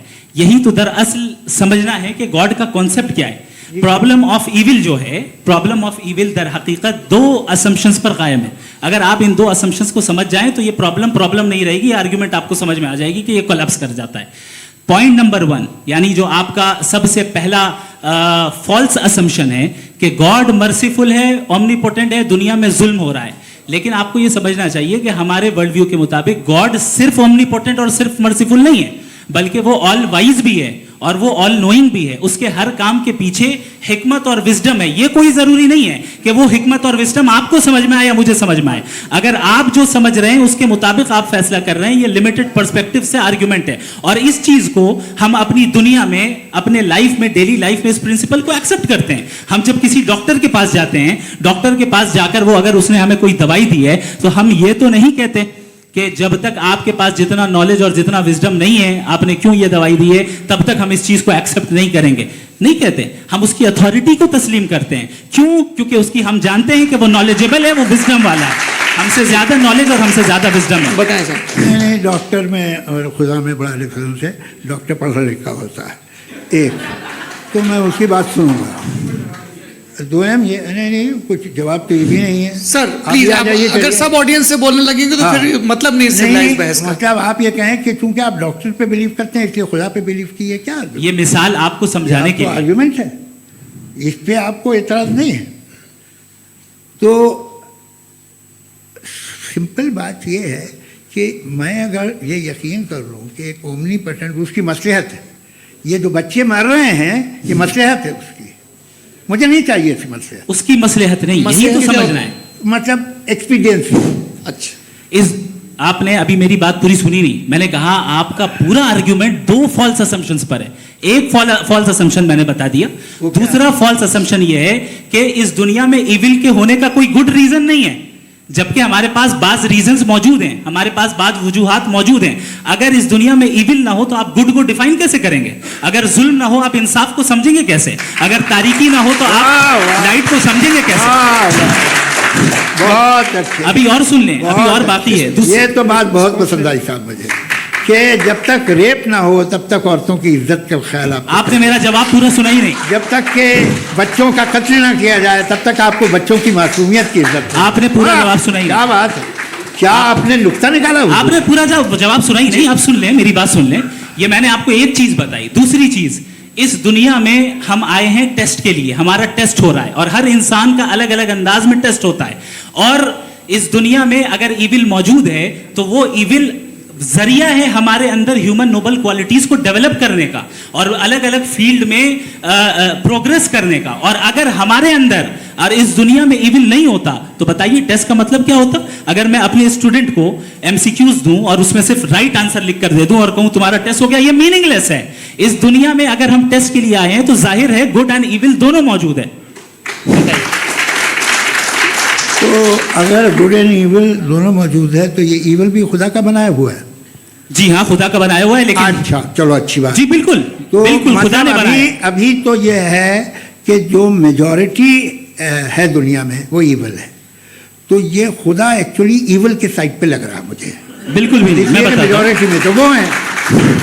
क्या बात कर रहे हैं भाई आप? मैं बहुत कोई भी जो मुंसिफ होगा, चाहे आपका अपना घर हो जिसके आप सबसे बड़े हैं, चाहे आपकी ऑर्गेनाइजेशन हो जो आप चलाते हैं, वहां पर आप इविल रखेंगे साबित करने को कि बाकी लोग शरीफ हैं। मेरी बात सुन क्या ये आर्ग्यूमेंट ही गलत है? अगर कि जब तक के कोई इविल नहीं होगा तब तक के शरीफ आदमी शरीफ नहीं लगेगा। अगर एग्जामिनर गलत ऑप्शन दे रहा है तो एग्जामिनर इविल नहीं हो गया। जो गलत ऑप्शन को सेलेक्ट कर रहा है वो फेल होगा।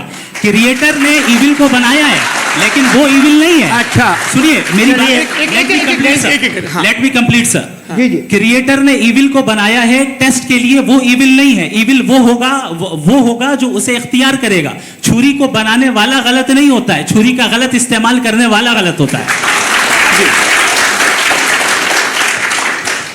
रेप को कैसे गलत इस्तेमाल करते हैं? रेप इंसान के फ्री विल का नतीजा है। ये रेप कैसे गलत इस्तेमाल होता है? ये मुझे अब सुन ले, अब सुन ले। गलत इस्तेमाल होता है। हाँ मैं बता रहा हूँ ना, कैसे गलत इस्तेमाल? मैं बता रहा हूँ जी। कि जो इविल इस दुनिया में मौजूद है उसके कई सारे तरीके हैं। एक तरीका इंसान का अपना फ्री विल है। अब अगर कोई रेपिस्ट रेप कर रहा है तो इसका गॉड का कसूर नहीं है, वो अपने फ्री विल का गलत इस्तेमाल कर रहा है, उसको सजा मिलनी चाहिए। अच्छा। और उसी के लिए जहन्नम बनाई गई है। ये फ्री विल का भी बड़ा चक्कर। आप जब कोई बुरा काम करते हैं या कोई बुराई होती है तो ये कहा जाता है कि ये फ्री विल है। 7 billion free wills are moving on this planet. 7 billion free will. और एक आदमी अपनी फ्री विल से मुझे कत्ल कर दे तो मैं खुदा की मर्जी से मरा हूँ कि इसकी फ्री विल की वजह से? मेरी मौत खुदा के हाथ है या ये फ्री विल वाले के हाथ है? खुदा ने फ्री विल का निजाम बनाया है और उस निजाम का गलत इस्तेमाल करके कोई आपको मार रहा है, इस्तेमाल करके मेरा कत्ल कर देता है। अब मेरी मौत का जिम्मेदार कौन है? वो इंसान जिम्मेदार है। वो इंसान। जी। तो ये कहना कि और उसको सजा मिलेगी। तो अब आप आगे चलिए कि ये तय करना कि अल्लाह ही या अल्लाह ने खुदा ही जिंदगी देता है, खुदा ही मौत देता है, ये गलत है। बिल्कुल गलत नहीं है। हाँ, नहीं, निजाम उसी ने बनाया फ्री विल का, निजाम मौत और हयात का उसी ने बनाया। You are contradicting yourself. अभी आपने कहा कि एक आदमी ने फ्री विल से आपको मार दिया, इसमें उसे फ्री विल दी गई थी, उसने गलत इस्तेमाल किया। 7 billion free wills are moving on this planet, और आप चाह रहे हैं कि मैं सिर्फ खुदा का ध्यान करूं। ये 7 बिलियन फ्री विल्स को मुझे लुक आफ्टर करना पड़ेगा कि नहीं? ये तो तबाहियां कर रही हैं, और तबाहियां ज़्यादा हो रही हैं। बिल्कुल। तो अगर आप बताएं अगर खुदा नहीं है फॉर एग्जाम्पल, तो आप इविल को कैसे डिसाइड करेंगे? यानी how can you define evil objectively without God? देखिए, दुनिया में 2 तरह के जानवर हैं, एक जो अकेले रहते हैं जंगल में, और एक जो ग्रुप्स में रहते हैं। ग्रुप में जो भी रहेगा, चाहे वो आपका फाउंडेशन हो, चाहे कोई क्लब हो, चाहे कोई पॉलिटिकल पार्टी हो, चाहे कोई यूनिट हो, उसमें आपको इंटरैक्ट करने के रूल बनाने पड़ेंगे। यानी लोग तय करेंगे। लोग तय करेंगे। अगर लोगों ने ये तय किया कि किसी का रेप करना सही है, आप जस्टिफाई करेंगे? नहीं, आपका फाउंडेशन तो ये हो गया ना कि लोग ही विल डिसाइड करेंगे। नहीं, अरे दुनिया में ऐसे ग्रुप्स हैं जो रेप को जायज़ मानते हैं सर्टेन हालात में। मैं डिटेल में नहीं जानूंगा, आप भी जानते हैं। ये जो आईसिस वाले थे, इन्होंने क्या किया था, तो उन्होंने क्या किया उसका खुदा से कोई ताल्लुक नहीं है सर। मैंने सिंपल सवाल किया कि इविल को आप डिफाइन करते कैसे हैं? आइए वापस आइए जी। आप साथ में तभी रह सकते हैं जब कुछ आप ऐसे उसूल डेवलप करें जिसमें हर एक का बेसिक तहफ़्फ़ुज़, हर एक का बेसिक राइट हो, और हर एक को कोई आराम मिले। यही तरीक़ा है किसी भी ऑर्गेनाइजेशन जिसमें एक से ज़्यादा लोग हैं और वो ऐसे चलती है ज़िंदगी। उसमें अगर आप गड़बड़ करेंगे तो तबाही होगी, नुकसान होगा, बर्बादियाँ आएंगी। और अगर उसमें आप घर ले लीजिए ना, एक हस्बैंड है, एक वाइफ है, बच्चे हैं, वालदा भी हैं, 2 बहनें भी हैं, एक भाई भी है। अब इसमें कोई निज़ाम आपको चाहिए साथ में रहने का, और एक दूसरे पे भरोसा रहे, एक दूसरे के बहीख्वाह हों, एक दूसरे की मदद करें, ऐसी जिंदगी। सर आपकी बात आ गई, आप ये कह रहे हैं कि लोग डिसाइड करेंगे क्या सही है क्या गलत है, यही है मेजॉरिटी डिसाइड करेगी क्या सही है क्या गलत है? अरे भाई बिल्कुल। मेजॉरिटी अगर ये कहे कि नाजी जर्मनी के साथ जिस तरह मेजॉरिटी थी कि जेनोसाइड करना सही, आप जस्टिफाई करेंगे? उस वक्त आपका ये सवाल सिर्फ उसके बाद क्लोजिंग। हाँ, उस वक्त प्लेनेट पे जो लोग थे, उनमें कितने लोग हिटलर को सही समझते? अच्छा, प्लेनेट की मेजॉरिटी तय करेगी, सोसाइटी की नहीं। प्लेनेट की मेजॉरिटी गॉड के एग्जिस्टेंस को सही मानती है, आप क्यों नहीं मानते?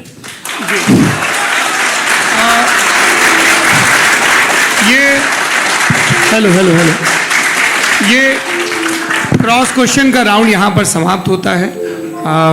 और ये बड़ा अच्छा है कि इस तरह से फ्रेगमेंट कर दिया गया है ताकि जो मरकरी ऊपर जा रहा है नीचे जवाब दे दूं। जी, प्लेनेट की ज़्यादातर मेजॉरिटी कुछ दूसरे मजहबों के खुदा को मानती है।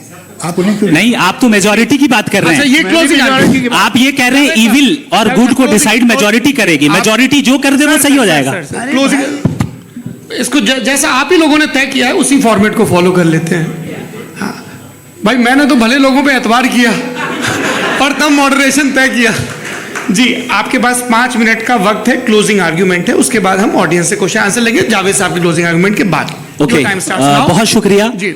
हमारा जो टॉपिक है डज गॉड एग्जिस्ट, मैं इस पे इतने एकेडमिक तैयारी करके आया था, मुझे था कि मैंने सोचा था कि कई सारे मैं आर्ग्यूमेंट्स दूंगा, लेकिन वक्त की भी किल्लत और जावेद साहब बार बार इधर उधर चले जा रहे थे तो उसको भी थोड़ा एंटरटेन करना पड़ गया।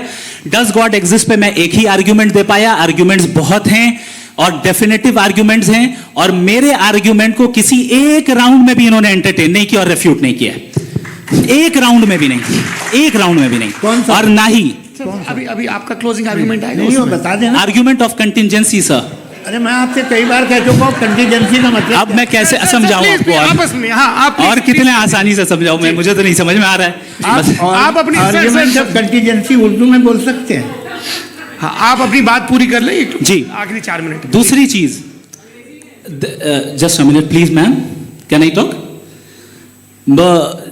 दूसरी चीज ये है कि आपने एक तो इसका जवाब नहीं दिया, दूसरा आपने गॉड के ना होने पर कोई डेफिनेटिव आर्ग्यूमेंट नहीं दिया, सिर्फ मजहब पे बात कर रहे हैं आप। मजहब तो आज हमारा टॉपिक ही नहीं था, आज तो हमारा टॉपिक हो, आप मजहब से ले लेकर आईएस तक चले गए। भाई हमारा क्या ताल्लुक है उससे? We condemn them. और उसका गॉड से क्या ताल्लुक है? अगर कोई गलत काम कर रहा है, किसी ने किसी को कत्ल किया, किसी ने किसी का रेप किया, उसको सजा मिलनी चाहिए। और आपके पास कोई भी rational strong foundation of morality नहीं है। आपने कहा कि मेजॉरिटी तय करेगी सोसाइटी की, वो सही होगा। मैंने कहा हिटलर को फिर आप सही कहेंगे, नहीं, प्लैनेट की सोसाइटी की मेजॉरिटी तय करेगी। तो प्लैनेट की मेजॉरिटी गॉड के एग्जिस्टेंस को मानती है, आप कह रहे हैं ये रिलीजियस है। तो यानी आपके पास कोई स्ट्रॉन्ग फाउंडेशन नहीं है ऑब्जेक्टिव मोरालिटी का। ऑब्जेक्टिव मोरालिटी का अगर कोई फाउंडेशन है तो वो सिर्फ गॉड है, गॉड है, गॉड है। थैंक यू जी। ये मुफ्ती शमाइल नदवी साहब का क्लोजिंग आर्ग्यूमेंट था। अब हमारे पास जी ये बड़ा अच्छा है कि दोनों लोगों को मॉडरेटर से शिकायत भी और बोल रहे भाई हमारी शाबाशी भी तो करते चलो। अब मेरी बात जी, आपके पास जावेद अख्तर साहब 5 मिनट का वक्त है। ये आपका क्लोजिंग आर्ग्यूमेंट है, टाइम रीसेट कर दें जी। देखिए, बहुत सारी बातें हैं। गॉड का डेफिनेशन दुनिया के किसी भी रिलीजन में है कि वो ओमनीपोटेंट है, ओमनीप्रेजेंट है, he is just, he is kind, he loves you and so on. मैं जब दुनिया देखता हूँ तो मुझे कोई ऐसा सुप्रीम पावर यहाँ दिखाई नहीं देती है जो इंसान की बहबूदी के लिए कुछ कर रही हो, कमज़ोर को बचा रही हो, मदद कर रही हो, जालिम को पीछे हटा रही हो। मैं नहीं देखा, तारीख़ में नहीं। एक तो अगर है और ये देख रहा है तमाशा, तो उसका होना न होना बराबर है। दूसरा ये कि ये जो है, जब आप ये कहते हैं कि कायनात जिसकी कंटीजेंसी है, मैं देखिए वो लफ्ज़ इस्तेमाल किया मैं, तो ये कैसे हो सकती है भाई? और फ़ौरन आप सरेंडर कर देते हैं कि जाहिर है कि इसका बनाने वाला तो इससे 10,000 गुना था तो कॉम्प्लिकेटेड होगा। उस पर आपके होने पे कोई इतराज़ नहीं है। उसे वो टाइमलेस है, वो पहले से था, टाइम तो बहुत बाद में आया। ये सब आप मानने को तैयार है जिसका आपके पास कोई सबूत नहीं, आपके पास कोई रीज़न नहीं है। आपकी तारीख क्या है मज़हबों की? बिलीफ की, जो खुदाओं का बिलीफ है, ये कॉन्स्टेंटली गलत साबित होता रहा है। मतलब आप कहें कि अरिस्टोटल के ज़माने में तो सब जाहिल थे, वो भी इतने ही यकीन से खुदा पे यकीन रखते थे, जो अब नहीं रहा। ये भी नहीं रहेगा, आप लिख लीजिए। और इसके आसार आपको दुनिया में दिखाई देना शुरू हो चुके हैं। ये बहस क्या आज से 100 साल पहले इस तरह हो सकती थी? यहाँ तक तो आपको हम ले आए हैं। तो सर अरे इनको मदद की ज़रूरत नहीं भाई, ये सेल्फ सफिशिएंट आदमी है, आप क्यों इनकी मदद कर रहे हैं? Sir please. तो ये जो है तमाम बातें अपनी जगह हैं। ये एक पैकेज है। आप अकेले, कोई आदमी ऐसा नहीं जो सिर्फ गॉड को मानता हो। उसके साथ बहुत पैराफर्नेलिया आता है, अलग अलग पैराफर्नेलियाज आते हैं। They have always created chaos in the society. मैं तो आपको सीधा ऑफर देता हूँ कि दुनिया में 10 इम्पॉर्टेंट बिलीव्स हैं। आप एक मानते हैं, 9 नहीं मानते। 9 में आप एथीस्ट हैं, 9 को आप बिल्कुल रीजनेबली मेरी तरह देखते हैं। तो 90 मजहबी आदमी भी 90% एथीस्ट है। वो दूसरे खुदा नहीं मानता, एक खुदा मानता है अपना वाला, बाकियों को कहता है गलत है। अगर आप मानना ही बंद कर दें तो आपका 10% चांस है कि आप सही हैं और 90% चांस है कि आप गलत हैं। मेरा मशवरा है आप मानना छोड़ दिए तो 50% चांस होगा कि आप सही हैं और 50% चांस होगा, 40% आप गेन करेंगे बाय बिकमिंग एन एथीस्ट।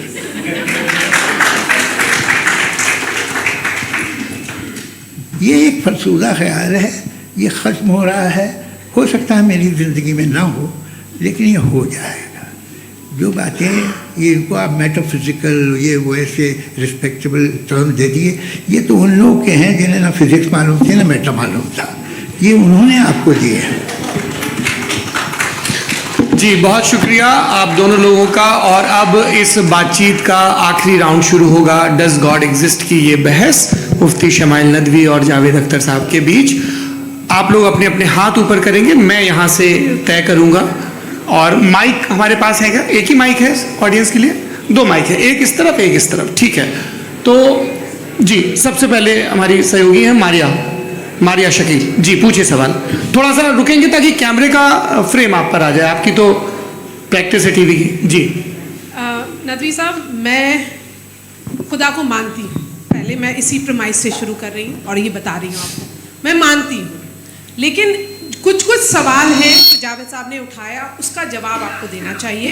पहला सवाल ये कि गज़ा में सालों से छोटे बच्चे मर रहे हैं, वो उनको अगर खुदा मर्सीफुल है, हम मानते हैं कि अल्लाह ताला में बहुत ताकत है, तो वो बच्चे क्यों मर रहे हैं। दूसरी बात ये कि अगर कंटिजेंसी की जो आप बात करते हैं, पूरे मुस्लिम ममालिक मिल करके भी उन गज़ा के बच्चों को क्यों नहीं बचा पा रहे हैं, क्योंकि अगर वो चाहते, क्योंकि अल्लाह ताला उन पर हुकूमत करते हैं, सब पर हुकूमत करते हैं, तो वो उनको क्यों नहीं बचा। जी थैंक यू वेरी मच। बहुत अच्छा किया आपने इस चीज़ को जिक्र कर दिया, मैं इसको और अच्छे से एक्सप्लेन करने की कोशिश करता हूँ। देखें, जहाँ तक आपने कहा कि गज़ा के बच्चों को मारा जा रहा है, देखिए दो वर्ल्ड व्यू है, एक एथिस्टिक वर्ल्ड व्यू, एक थीस्टिक वर्ल्ड व्यू है। बच्चे मर रहे हैं दोनों वर्ल्ड व्यू में, लेकिन हमारा वर्ल्ड व्यू कह रहा है कि रिकॉम्पेंस है, ये कह रहे हैं कि उनका मरना बेकार जाने वाला है, कोई उसका रिकॉम्पेंस नहीं है, चूंकि इनके यहाँ आखिरत और अल्लाह का कोई तसव्वुर या गॉड का कोई तसव्वुर नहीं है। आपने ये सवाल किया कि गॉड मर्सीफुल है, क्यों नहीं रोकता। ये मैंने बताया कि ये मिसकंसेप्शन है लोगों के दरमियान कि गॉड को सिर्फ मर्सीफुल और ओमनीपोटेंट समझते हैं। गॉड के सिर्फ यही दो एट्रीब्यूट्स नहीं है, गॉड के कई सारे एट्रीब्यूट्स हैं, उनमें से अल हकीम भी है, उनमें से ऑल वाइज भी है, ऑल नोइंग भी है। लिहाजा अगर इस दुनिया में किसी को तकलीफ आ रही है और गॉड उसको नहीं रोक रहा है, वो इसलिए नहीं रोक रहा है चूंकि इंसानों को फ्री विल दिया गया है।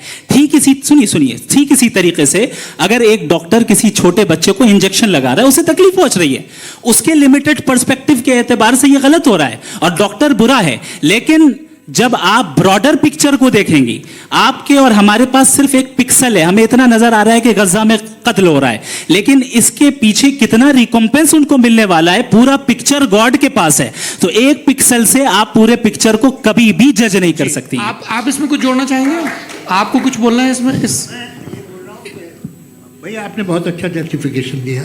या आप वो जो वहाँ के प्राइम मिनिस्टर इजराइल के, उन्हें भेजिए, वो बहुत खुश होंगे। आप जस्टिफिकेशन दे देना कि अगर गॉड नहीं है तो बच्चे क्यों मर रहे हैं, आप बताएं। वो ये सवाल पूछ रहे हैं कि अगर आप ईश्वर का अस्तित्व नहीं मानते हैं तो उन बच्चों की मौत को आप कैसे इंटरप्रेट करते हैं? भाई ये दुनिया जो है, जो ताकतवर लोग होते हैं वो एक नाइंसाफी करते हैं। तो ये अच्छा काम है आपके नजदीक, तो नेचर नाइंसाफी पे मबनी है। अरे मेरे भाई, आप नेचर की कहाँ बात कर रहे हैं, तो इंसान की बात। तो फिर जब मैं इंसान की बात कर रहा था, आप नेचर की बात करने लग गए। क्रॉस एग्जामिनेशन नहीं। हाँ, अब आप मुझे बोलने नहीं देंगे तो अलग बात है, आप बोलिए, मुझे कोई जल्दी नहीं। जी नहीं, ये क्रॉस एग्जामिनेशन बोल तो लेने दीजिए। जी बोलिए। क्या बात ये है कि ह्यूमन सोसाइटी तभी साथ में रह सकती है जब वो मोहब्बत से, एकता से, एक दूसरे के एहतराम करके रहे।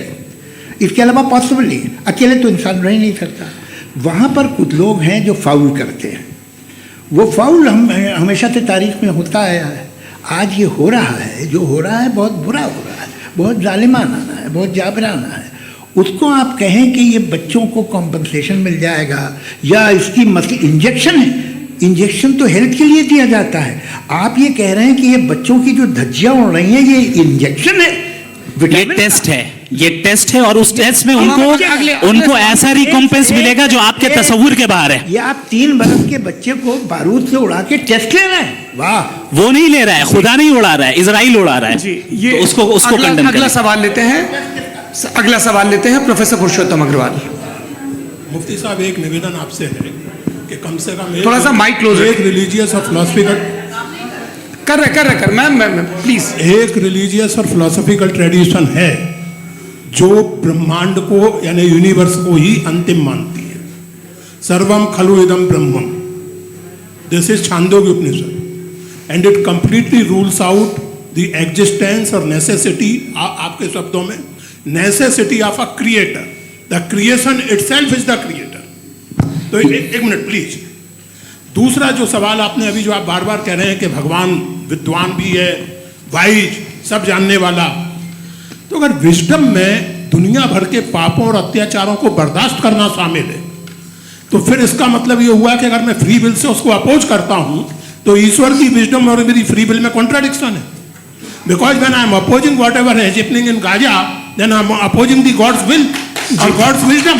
जवाब लेते हैं तो गॉड की विजडम में, एक मिनट सर प्लीज सर, ये एक जुमला, गॉड की विजडम है कि गाजा में जो कुछ हो रहा है वो हो रहा है, मैं उसको अपोज कर रहा हूं, तो मैं गॉड की विजडम के खिलाफ जा रहा हूं। एक सवाल। दूसरा ये नहीं, आपने दो ऑलरेडी। सर आप और सवाल कर लें, लेकिन मुझे दो जवाब दे। पहले आपने ये कहा, सर, सुनिए मेरी बात सुनिए। इजराइल के गॉड के मुताबिक तुम्हारा ठीक हो रहा है ना? नहीं हो रहा है, ठीक नहीं हो रहा है। मैं बता रहा हूँ क्या हो रहा है। आप तशरीफ रखिए, मैं बता रहा हूँ क्या हो रहा है। Late me complete please. एक सेकंड गाइस, एक सेकंड। ये देखिए, ऐसा है कि ये सब बड़ा आपस में विचार विमर्श के बाद ये तय हुआ था कि कुछ नियम बना लिए जाएं ताकि एक टाइम बाउंड बातचीत चले। और भाई साहब, आप बड़ा जरूरी काम कर रहे हैं, लेकिन कैमरे के फ्रेम में आके उस काम को गड़बड़ कर दे रहे हैं। ठीक है गुरु, अब मेरे को कहीं का गुस्सा कहीं निकालना था, सॉरी। नहीं, कोई गुस्सा नहीं है जी। तो प्रोफेसर ने सवाल पूछे, आप उनके जवाब दें। और थोड़ा ये सब लोग थोड़ा ख्याल रखें भाई, सवाल संक्षिप्त रखें जी। आपने दो सवाल किया। सबसे पहला ये कहा कि हमारे पास ये कॉन्सेप्ट है कि ये यूनिवर्स खुद नेसेसरी बीइंग है, creation itself is the creator. How irrational is this कि मैं एग्जिस्ट करूंगा बाद में, लेकिन अभी एग्जिस्ट कर भी रहा हूं, यानी एक ही टाइम में एग्जिस्ट भी कर रहे हैं, नहीं भी कर रहे हैं। This is not true. दूसरी चीज, आपने कहा कि अगर इजराइल में, सॉरी माफ कीजिएगा, Israel doesn't exist, occupied Palestine में अगर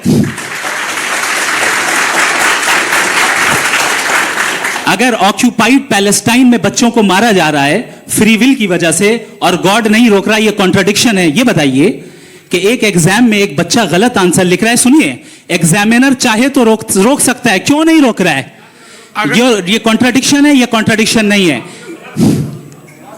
माइक नहीं सर, ये आपस में जी, ये क्या आपका सवाल? माइक दीजिए। फ्री विल दिया गया है टेस्ट के लिए, अकाउंटेबिलिटी के लिए। अगर फ्री विल नहीं होता तो आप कहते हैं हमें रोबोट बना दिया गया। नॉट मिसरिप्रेजेंट माय पोजीशन, आपकी जो भी पोजीशन, मैं अपनी फ्री विल के नाते, अपने ह्यूमन विजडम के नाते गाजा में हो रही अत्याचार का विरोध करता हूं। बिल्कुल करना चाहिए। आपके हिसाब से मैं गॉड की विजडम का विरोध कर रहा हूं? बिल्कुल नहीं, वहां जो हो रहा है गॉड की, बिल्कुल भी नहीं, बिल्कुल भी नहीं। उसका वहां पर गाजा में कत्ल होना ये इंसानों के गलत इस्तेमाल का नतीजा है, फ्री विल के इस्तेमाल का नतीजा है। गॉड इसका हुक्म नहीं देता, उससे रोकता है। यही तो मसला है ना, आपके लिए कॉन्सेप्ट क्लियर? नहीं भाई, आपने तो बताया था इंजेक्शन लगाने से बच्चे को तकलीफ होती है, ये इंजेक्शन लगा। सर आप ऐसे रेटोरिक स्टेटमेंट दें तब तो कोई मसला नहीं समझते रहेंगे। This is a rhetoric statement, this is not a logical argument sir. I am sorry.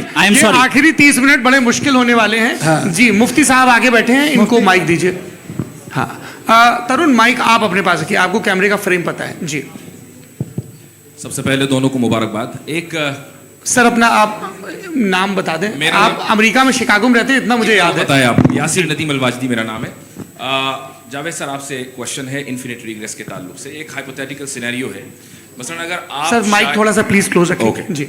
अगर आप शायर इसलिए हैं कि आपके कोई उस्ताद शायर थे, और वो इसलिए शायर थे कि उनके कोई उस्ताद शायर थे, और इसी तरीके से हम माजी में पीछे चलते चलते चले जाएं और कहीं ना रुके, तो माफ कीजिएगा आप कभी शायर नहीं हो सकते। लेकिन आप शायर हैं, आपका शायर एग्जिस्ट करता है, इसका मतलब ये है कि आप कहीं ना कहीं रुके हैं। तो मेरा सवाल ये है कि क्या आप इन्फिनिट रिग्रेस ऑफ कॉजेस को लॉजिकल फैलेसी मानते हैं या नहीं मानते? हाँ या ना?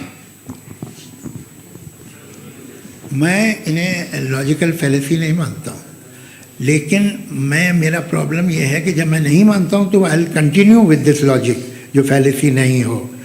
आप एक जगह रुक जाते हैं जाके, आप कहते हैं ये गेंद कैसे बनी, ये जजीरा कैसे बना, ये समंदर कैसे बना, ये ज़मीन कैसे बनी, और अचानक गॉड पे जाके आपको ब्रेक लग जाता है। एक बार आप सवाल नहीं करते कि भाई इनको बनाने वाला तो इनसे भी कॉम्प्लिकेटेड होगा, वो कैसे बना, उसके बारे में आपने इत्मीनान कर लिया, वो हमेशा से है। तो अगर आप उसे हमेशा से मानते हैं तो फिर ये मान लीजिए कि कायनात हमेशा से है, क्या तकलीफ?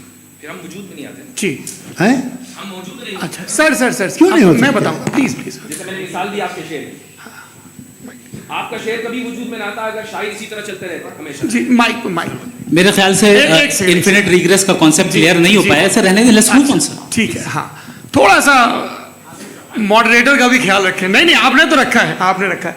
यहाँ पे गौहर रजा साहब हैं, वो भी एक सवाल पूछना चाहते हैं। माइक यार नीचे से ऑन कर दिए नीचे। पहले तो ये कह दूं कि मैं उन बच्चों से शर्मिंदा हूं जिनको गजा में कत्ल किया गया, क्योंकि हमारे होते हुए कत्ल किया गया, लेकिन उससे ज़्यादा शर्मिंदगी इस बात से हुई कि मुझे लगा कि मुफ्ती साहब उसको जस्टिफाई कर रहे हैं। बिल्कुल भी नहीं, आप बहुत ही गलत। मुझे लगा मैं गलत हो सकता हूँ। बिल्कुल गलत। मैं सवाल पूछ रहा हूँ, सवाल मैं सवाल पूछ रहा हूँ।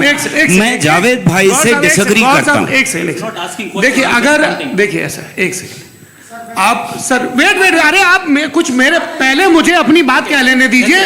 अगर ऑडियंस तय करेगी तो फिर मॉडरेटर का मतलब नहीं। मेरा आप सबसे ये कहना है, ये बहस दो लोगों के बीच में है, एक तरफ मुफ्ती साहब, एक तरफ जावेद साहब। पिछले 1.5 घंटे से ये लोग अपने अपने तर्क रख रहे हैं। आपकी इनसे इत्तेफाकी हो सकती है, ना इत्तेफाकी हो सकती है। मेरे उस्ताद मुझे सिखा गए हैं कि मुखामुखम में असहमति की गुंजाइश बची रहनी चाहिए। अगर मैं आपकी बहुत इज्जत करता हूं गौहर साहब, आपने जो कमाल की किताबें लिखी हैं साइंटिफिक टेम्परामेंट, लेकिन मेरी ये गुजारिश है आप सबसे कि यदि आप इन लोगों ने जो बोला उन पर टिप्पणियां करेंगे तो ना वक्त की पाबंदी रहेगी, ना वो अनुशासन। आप सवाल पूछ लें, उस सवाल में जो बात आ जाए वो आ जाए। मैं जावेद साहब से डिसएग्री करता हूं, इसलिए जावेद साहब से सवाल पूछ रहा हूं। आपका सवाल जावेद अख्तर साहब से। और सवाल यह है मेरा कि जावेद साहब ने कई बार लॉजिक का इस्तेमाल किया कि साइंस में लॉजिक है और रिलीजन में लॉजिक नहीं है। मेरा ख्याल यह है कि रिलीजन में भी लॉजिक है, लेकिन उस लॉजिक की बेसिस ये है कि आप रुक जाते हैं, जिसका जिक्र जावेद साहब ने बार बार किया, यानी खुदा के तसव्वुर पे आते हुए, गॉड के तसव्वुर पे आते हुए रुक जाते हैं। और इसमें सवाल पूछना मतलब फॉरबिडन होता है। सवाल यह है कि क्या जावेद साहब इससे एग्री करते हैं कि साइंस की लॉजिक अलग है और रिलीजन की लॉजिक अलग है? बताइए सर।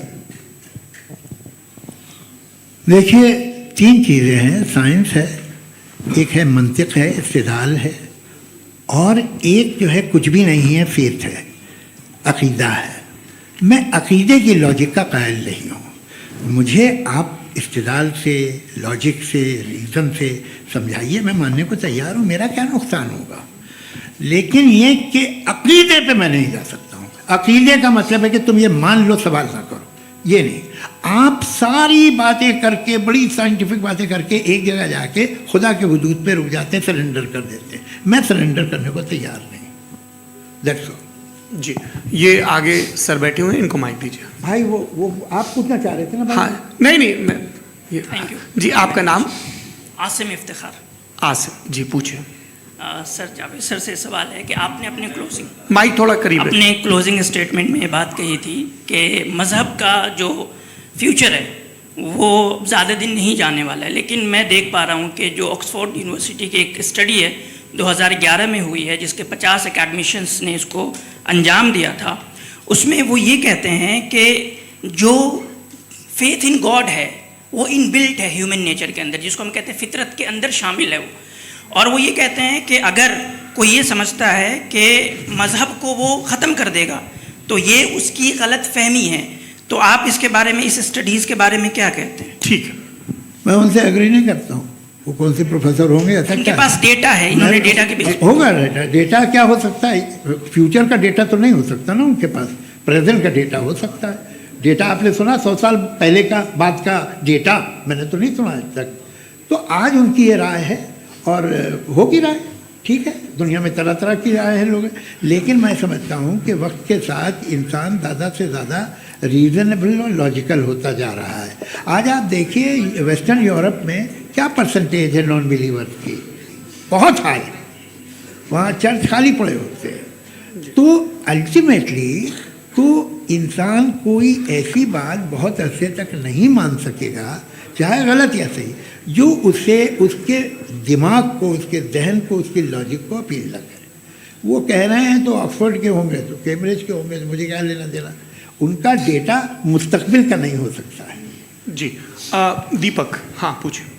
मैं आऊँगा, अभी पीछे की साइड भी आऊँगा, माइक वहीं भेजूंगा 2-3 साल के लिए। जी जावेद साहब, आपसे सवाल है। नमस्ते।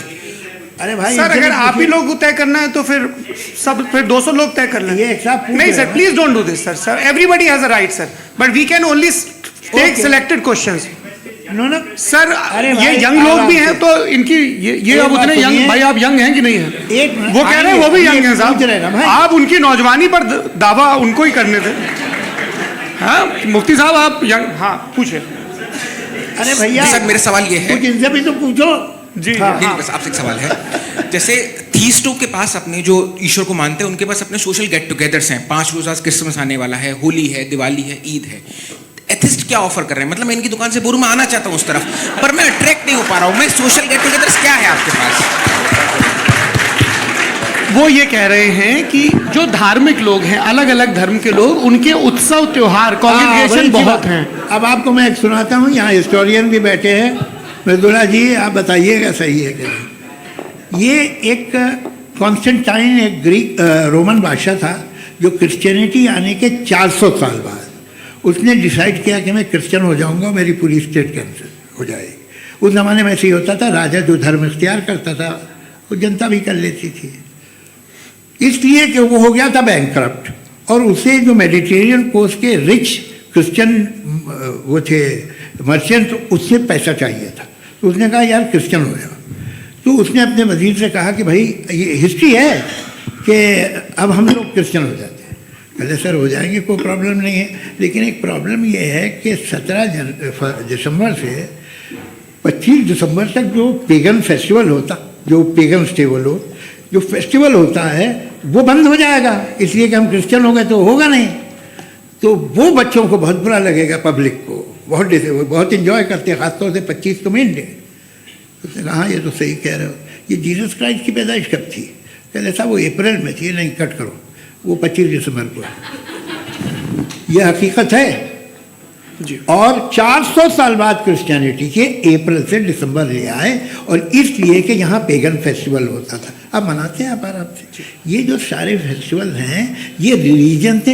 हर एक को एक इंटरटेनमेंट डिपार्टमेंट चाहिए होता है अपनी कंपनी चलाने के लिए।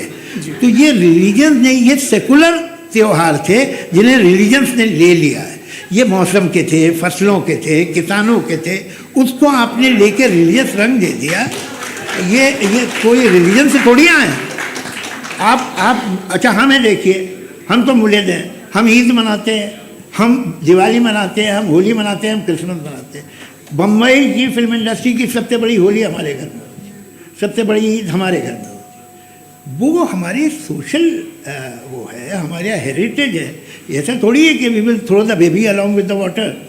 ये तो अच्छी चीज़ है, इन्हें रखो, जो बेकार है फेंक दो। जी हाँ हेलो जी, मेरा सवाल नादवी जी से है। जैसा कि आपने बोला कि गॉड टाइम के भी परे हैं, और गॉड इतनी कॉम्प्लेक्स चीज़ है कि उसे ह्यूमन माइंड समझ नहीं सकता, और गॉड ने अर्थ पे फ्री विल भी दे दी है। तो आप अपना वक्त ज़ाया क्यों कर रहे हैं गॉड के बारे में बात करके? अपन को तो बात करनी चाहिए कि सोसाइटी को बेहतर कैसे करें। जी, मैं गॉड वही बताता है सोसाइटी को कैसे बेहतर करें। अभी मैं आपका जवाब देता हूँ। आपने कहा कि टाइम पे वो एग्जिस्ट नहीं करता, सो नहीं, मेरा सवाल ये है कि जैसा आपने बोला कि गॉड बहुत ही कॉम्प्लेक्स चीज है। मैंने कहा ही नहीं कि कॉम्प्लेक्स है, तो आपके अल्फाज हैं। कॉम्प्लेक्स का लफ्ज गॉड के लिए सुइटेबल नहीं है। क्यों?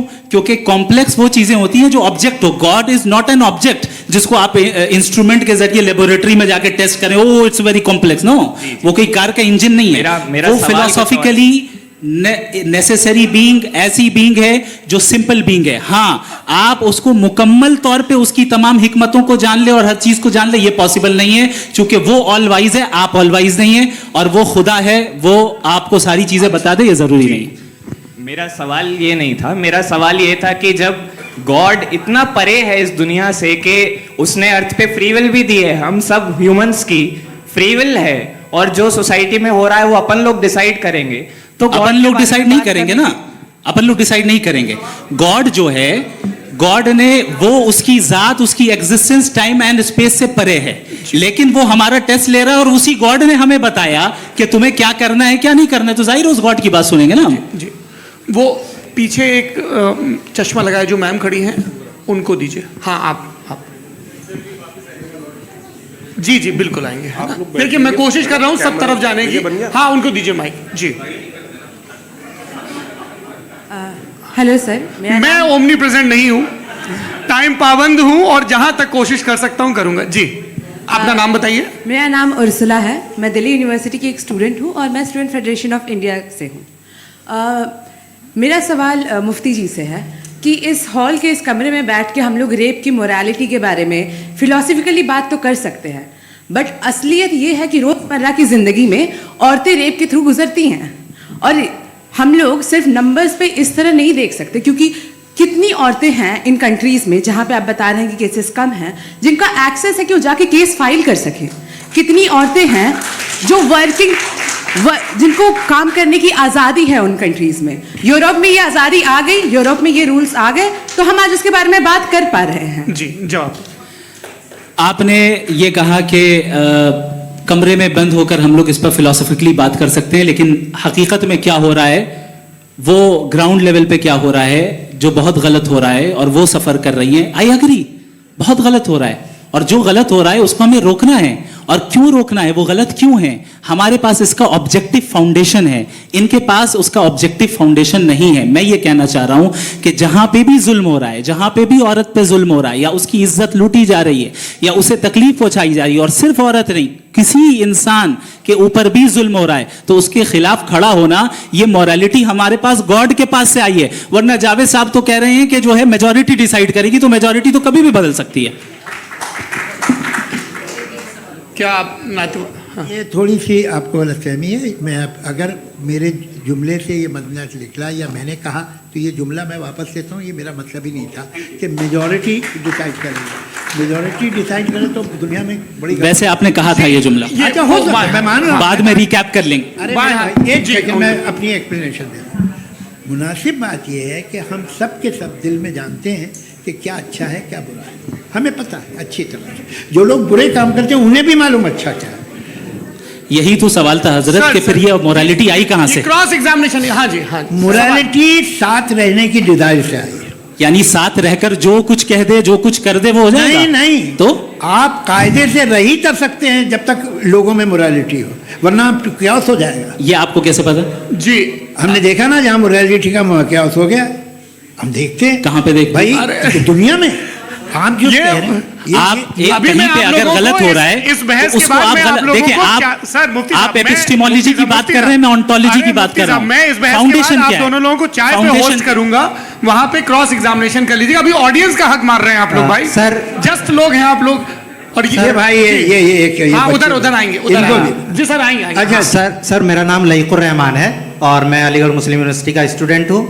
और जहाँ तक मुझे पता है कि sir you are also product of Aligarh Muslim University. मैं भी उसी चमन का बुलबुल। हाँ सर, तो बहुत खुशी हुई मुझे जान करके कि मैं आपसे मिलूंगा। सवाल सर, मेरा सवाल यह है, सर सैयद अलैहिर्रहमा का नज़रिया ये था कि खुदा के वजूद को अक़ल के दायरे में रह कर के तलाश करना, न कि पूरी तौर से उसका इनकार कर देना। Sir, how will you define it? नहीं, तो ये तो आप इन्हें बताइए। ये सवाल आपसे खुदा का वजूद साबित कर रहे हैं। नहीं तो सर, आपने इनकार कर रखा है, इस वजह से मेरा क्वेश्चन। उन्होंने यही सर से एक सेकंड, सर सैयद ने यही कहा ना कि अक्ल से आप खुदा के वजूद को साबित नहीं कर सकते, यही कहा ना भाई। वो उन्होंने कहा कर सकते हैं और वो कर दिया गया आज। वो फोन दो। तलाश करना या साबित करना अक्ल से नहीं हो सकता। अरे सवाल तो सुन लीजिए जी। अक्ल से नहीं हो सकता है, यही कहा ना आपने। अक्ल से हो सकता है। अरे वो यही कह रहे हैं भाई, आप बता रहे हो सकता है, वो तो कुछ और। आप अगर सर देखो नौजवान फोन ले लो, वो इतनी कमाल की यूनिवर्सिटी है। अरे भाई दे दो जरा, एक मिनट दे दो भाई, मेरी बात सुनो, माइक पे बोलो ताकि जो लाखों लोग देख रहे हैं। माइक दे दो ना। अरे देंगे ना माइक, तुम ठहरो तो। हाँ सर, मेरा सवाल ये था कि सर सैयद अलैहिर्रहमा का एक नज़रिया था अपना कि खुदा का जो वजूद है उसको अक़ल के दायरे में रह करके तलाश करना है, न कि पूरे तौर से इनकार कर देना है। ये उनका कॉन्सेप्ट था। लेकिन मेरा सवाल ये है कि आप इसको कैसे डिफाइन करते हैं, एक्सप्लेन कैसे करेंगे? मैं आपसे जानना चाहता हूँ, क्योंकि you are the product of Aligarh Muslim University. मुझे अक़ल के दायरे में रख के मैंने बहुत तलाश की, मुझे मिला नहीं। हाँ, ये इधर वो चश्मा लगाए जो, हाँ उनको दे दीजिए। जी जी फटाफट पूछिए, बस 5 मिनट है, 5 मिनट में खत्म हो रहा है। हाँ अस्सलाम वालेकुम मुफ्ती साहब। एंड मेरा सवाल जावेद अख्तर साहब से। क्या नाम है आपका? अरे भैया सब मुझे तो पूछ रहे हो। फैज पूछिए फैज साहब। तो मेरा सवाल ये है कि अभी जो एथियस्ट है वो problem of evil argument use कर रहे हैं अगेंस्ट मुस्लिम्स, राइट? कि इस दुनिया में इतना सारा इविल है और अगेंस्ट मुस्लिम तो यहाँ अगेंस्ट थियस्ट। हाँ थोड़ा सा करेक्ट कर लीजिए भाई, पूरी मशक्कत ही इसी बात की थी कि किसी एक मजहब पे बात न टिके। जी, तो बेसिकली ये आर्गुमेंट ऐसा है कि इस दुनिया में इतना ज़्यादा ईवल एग्जिस्ट करता है और अगर एक ऑल गुड गॉड है तो वो रोकता क्यों नहीं है? लेकिन इस सवाल में एक हिडन अजम्पशन ये है कि इस दुनिया में ईवल एग्जिस्ट करता है। अब एथियस्ट ये कैसे ऑन्टोलॉजिकली प्रूव कर सकते हैं कि इस दुनिया में ईवल एग्जिस्ट करता है? मैं आपको बताता हूँ, थोड़ा सा समझा। नहीं सर हम लोग इनको सुनने आए। नहीं please don't do that. I want to explain ontology. नहीं हम समझ गए सर, इनको अब जवाब देने दीजिए। अच्छा सवाल पूछ लो। मैं अभी तक क्या था वो मैं थोड़ा सा ऐड ऑन कर लेता हूँ। तुम गुरु, तो हम जब इसका राउंड 13 करेंगे ना तब तुमको स्टेज पे बिठाएंगे। जी तो हाँ जल्दी से। तो देखिए एथियज्म के हिसाब से सब कुछ रैंडमली बन गया है, सब कुछ एटम्स और मॉलिक्यूल्स है। एक पत्थर में और मुझ में सिर्फ इतना फर्क है कि हम लोग एटम्स और मॉलिक्यूल्स का अलग अलग रीअरेंजमेंट है। अब एक पत्थर को कोई इंसान तलवार से 2 टुकड़ों में काट दे या मुझे, according to atheism it is same. There is no evil and good according to atheism. जी अच्छा फैज साहब का सवाल ये है कि हाँ कोशिश भी करते तो इससे गलत सवाल नहीं कर पाते। एक लाइफ फॉर्म है और लाइफ फॉर्म में फीलिंग्स हैं, मतलब लाइफ फॉर्म सुनता है, देखता है, टेस्ट कर सकता है, फील कर सकता है। तो उसकी जो क्वालिटी इस बबल में आ गई हैं वो जानवर में भी है, इंसान में भी है। तो जाहिर है कि उसे कोई तकलीफ पहुंचेगी, तो चूंकि उसके पास वो सेंसिटिविटी है तो मैं करेगा। पत्थर में वो सेंसिटिविटी नहीं है। तो ये क्या सवाल हुआ कि अगर पत्थर को काटा तो पत्थर को तकलीफ नहीं होती, तो आपको काटे तो आपको क्यों तकलीफ हो? बैठ जाइए। जी हाँ अगला सवाल। हाँ पूछिए जी जावेद अख्तर साहब। अरे भैया सब आप लोग मुफ्ती साहब को छोड़ रहे हैं तो मेरे ही पीछे पड़े हैं क्या? फिर चलो बोलो भाई। You asked how God can exist when children die in Gaza. Huh? You asked how God can exist when children die in Gaza, and you also mentioned the rise of atheism in Europe. But the same events also are leading many atheists and non-believers to turn towards faith. How do you interpret this contradiction, where suffering pushes some away from God, yet brings others closer to belief? देखिए आपको एक बात बताऊं, दुनिया perfect तो कहीं भी नहीं है, हर जगह कुछ खामियां हैं। बेटा 1 मिनट आप ही को कहेंगे, देखो वो तो कुछ खामियां, कमज़ोरियां, खराबियां सब जगह है। लेकिन अगर देखोगे ईमानदारी से कि दुनिया सबसे ज़्यादा महज़ब कहाँ है, एक आम शहरी को कहाँ हुकूक हासिल हैं, वो बोल सकता है, अपनी मर्ज़ी से काम कर सकता है, अपनी मर्ज़ी से राय दे सकता है, हुकूमत के ख़िलाफ़ बोल सकता है, बरसरे इक़्तिदार लोगों के बारे में बोल सकता है, सरमायादारों के ख़िलाफ़ बोल सकता है। तो आपको ये स्कैंडिनेवियन कंट्रीज़ में मिलेगा, वेस्टर्न यूरोप में मिलेगा। मैं नहीं कह रहा वो परफेक्ट है, बिल्कुल नहीं, वहाँ बहुत ख़राबियाँ भी हैं, परफेक्ट तो कोई। लेकिन जिन जिन मुल्कों में, लैटिन अमेरिका देखो, गल्फ़ देखो, वहाँ पर आपको ये ज़रूर है कि रेप नहीं होते होंगे। रेप की ज़रूरत क्या है भाई? उसको तो ख़रीद लो, घर में रखो, सड़क पर रेप करने की क्या ज़रूरत है? मगर सुनिए, मगर हकीकत ये है कि वहाँ शख्सी आज़ादी राय देने की, बोलने की नहीं है। जी ये एक आखिरी सवाल मुफ्ती साहब से। हाँ मैम इनको माइक दीजिए। शुक्रिया। मेरा नाम मनीषा है, मैं हरियाणा से आई हूँ। मैं मुफ्ती साहब से एक बात पूछना चाहती हूँ। आप बार बार जावेद साहब को कॉन्ट्राडिक्ट तो कर रहे हैं कि आपने ये कहा, लेकिन आप भी अजम्पशंस के बेसिस पे बात कर रहे हैं। आपने खुदा के होने का कौन सा प्रूफ पेश किया है, खुदा की एग्जिस्टेंस का? अब इस सवाल को अलग रहने दीजिए, कौन एथीस्ट है कौन नहीं है। और दूसरी बात जो आपने एक छोटी सी कही थी कि ये फ्री विल का इस्तेमाल करता है इंसान अपनी, लेकिन इस फ्री विल का इस्तेमाल में मतलब खुदा ने ये दे दी सबको ये इजाजत कि वो कितना घिनौनापन और कितने ज्यादा खराब से खराब तरीके इस्तेमाल कर सकते हैं। जवाब सुनते जी। आप फ्री विल को मानती है ना, या आप कहती है कि फ्री विल नहीं है ना? मानती है ना? तो अब आपके पास इसका कोई एक्सप्लेनेशन नहीं है कि अगर एक इंसान उस फ्री विल का इस्तेमाल करके गलत काम कर रहा है और बच के अच्छी जिंदगी गुजार के निकल जा रहा है, उसका कोई रिकम्पेंस नहीं है। हमारे वर्ल्ड व्यू में जो इंसान गलत काम कर रहा है उसको भी रिकॉम्पेंस यानी उसका बुरा बदला मिलना है, और जो सही काम कर रहा है उसको सही बदला मिलना है। लिहाजा जो फ्री विल है वो इस तरीके से है कि एक लिमिटेड टाइम तक खुदा ने मोहलत दी है। ऐसा नहीं कि छूट दे दी, जो करना है करते रहो हमेशा। वक्त आएगा जब एग्जाम का टाइम खत्म होगा तब रिजल्ट आएगा, दौराने एग्जाम जबरदस्ती आपको नहीं बताया जाएगा। अरे भाई एक सेकंड, जी एक सवाल मुफ्ती साहब से मेरा, मुफ्ती साहब से एक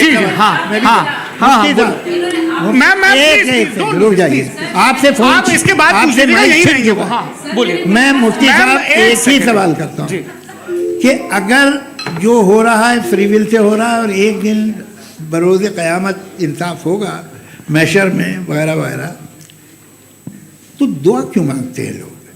दुआ मांगते हैं इसके मतलब है अभी भी उसने ये डिपार्टमेंट रखा है कि मैं रोजमर्रा की जिंदगी में बिल्कुल बिल्कुल ही कैन। तो तुम कैन हो, तुम मुझे नौकरी दिला देते हो, मेरे बेटे को ग्रीन कार्ड दिला देते हो, और 45,000 बच्चे मरते उन्हें रोकते नहीं हो। नहीं तो क्या आप ये कह रहे हैं कि इस दुनिया में जालिमों को कभी पकड़ ही नहीं होती है? अरे जो भी पकड़ होगी वो बच्चे रोते हैं। बिल्कुल, देखिए मैंने अपने ओपनिंग स्टेटमेंट में यही कहा था कि जनाब जावेद साहब सिर्फ इमोशनल आर्गुमेंट में, this is an emotional argument. ये छोटे मोटे इसके पीछे का रीजन मैंने बताया क्या है, देखिए इसके मैं पीछे का रीजन क्या है मैंने बताया। मंच से आप लोगों को सज्जनों इसलिए कह रहा हूं ताकि थोड़ा सा आपके कॉन्शियंस पे जोर रहे कि आपको ऑर्डर बचा के रखना है। वक्त तय हुआ था, ये वक्त पूरा हुआ, आपने इतने धैर्यपूर्वक सुना, मैं आप सबका बहुत बहुत शुक्रगुजार हूं। यदि इन दोनों विद्वानों की इच्छा होगी तो कभी हम इस बातचीत का राउंड 2, राउंड 3, यही तो देखिए खूबी है इंसान की कि बहस मुबाहसे में वो पड़ा रहता है। आप लोगों ने बड़े धैर्य का परिचय दिया, बहुत बहुत शुक्रिया। इसी के साथ ये बातचीत यहाँ पे समाप्त होती है। मैं एक बात बता दूं, ये सारी बहस हो गई, अब मुफ्ती साहब और बड़े मुफ्ती साहब इन साथ के साथ मैं खाना खाने वाला हूँ।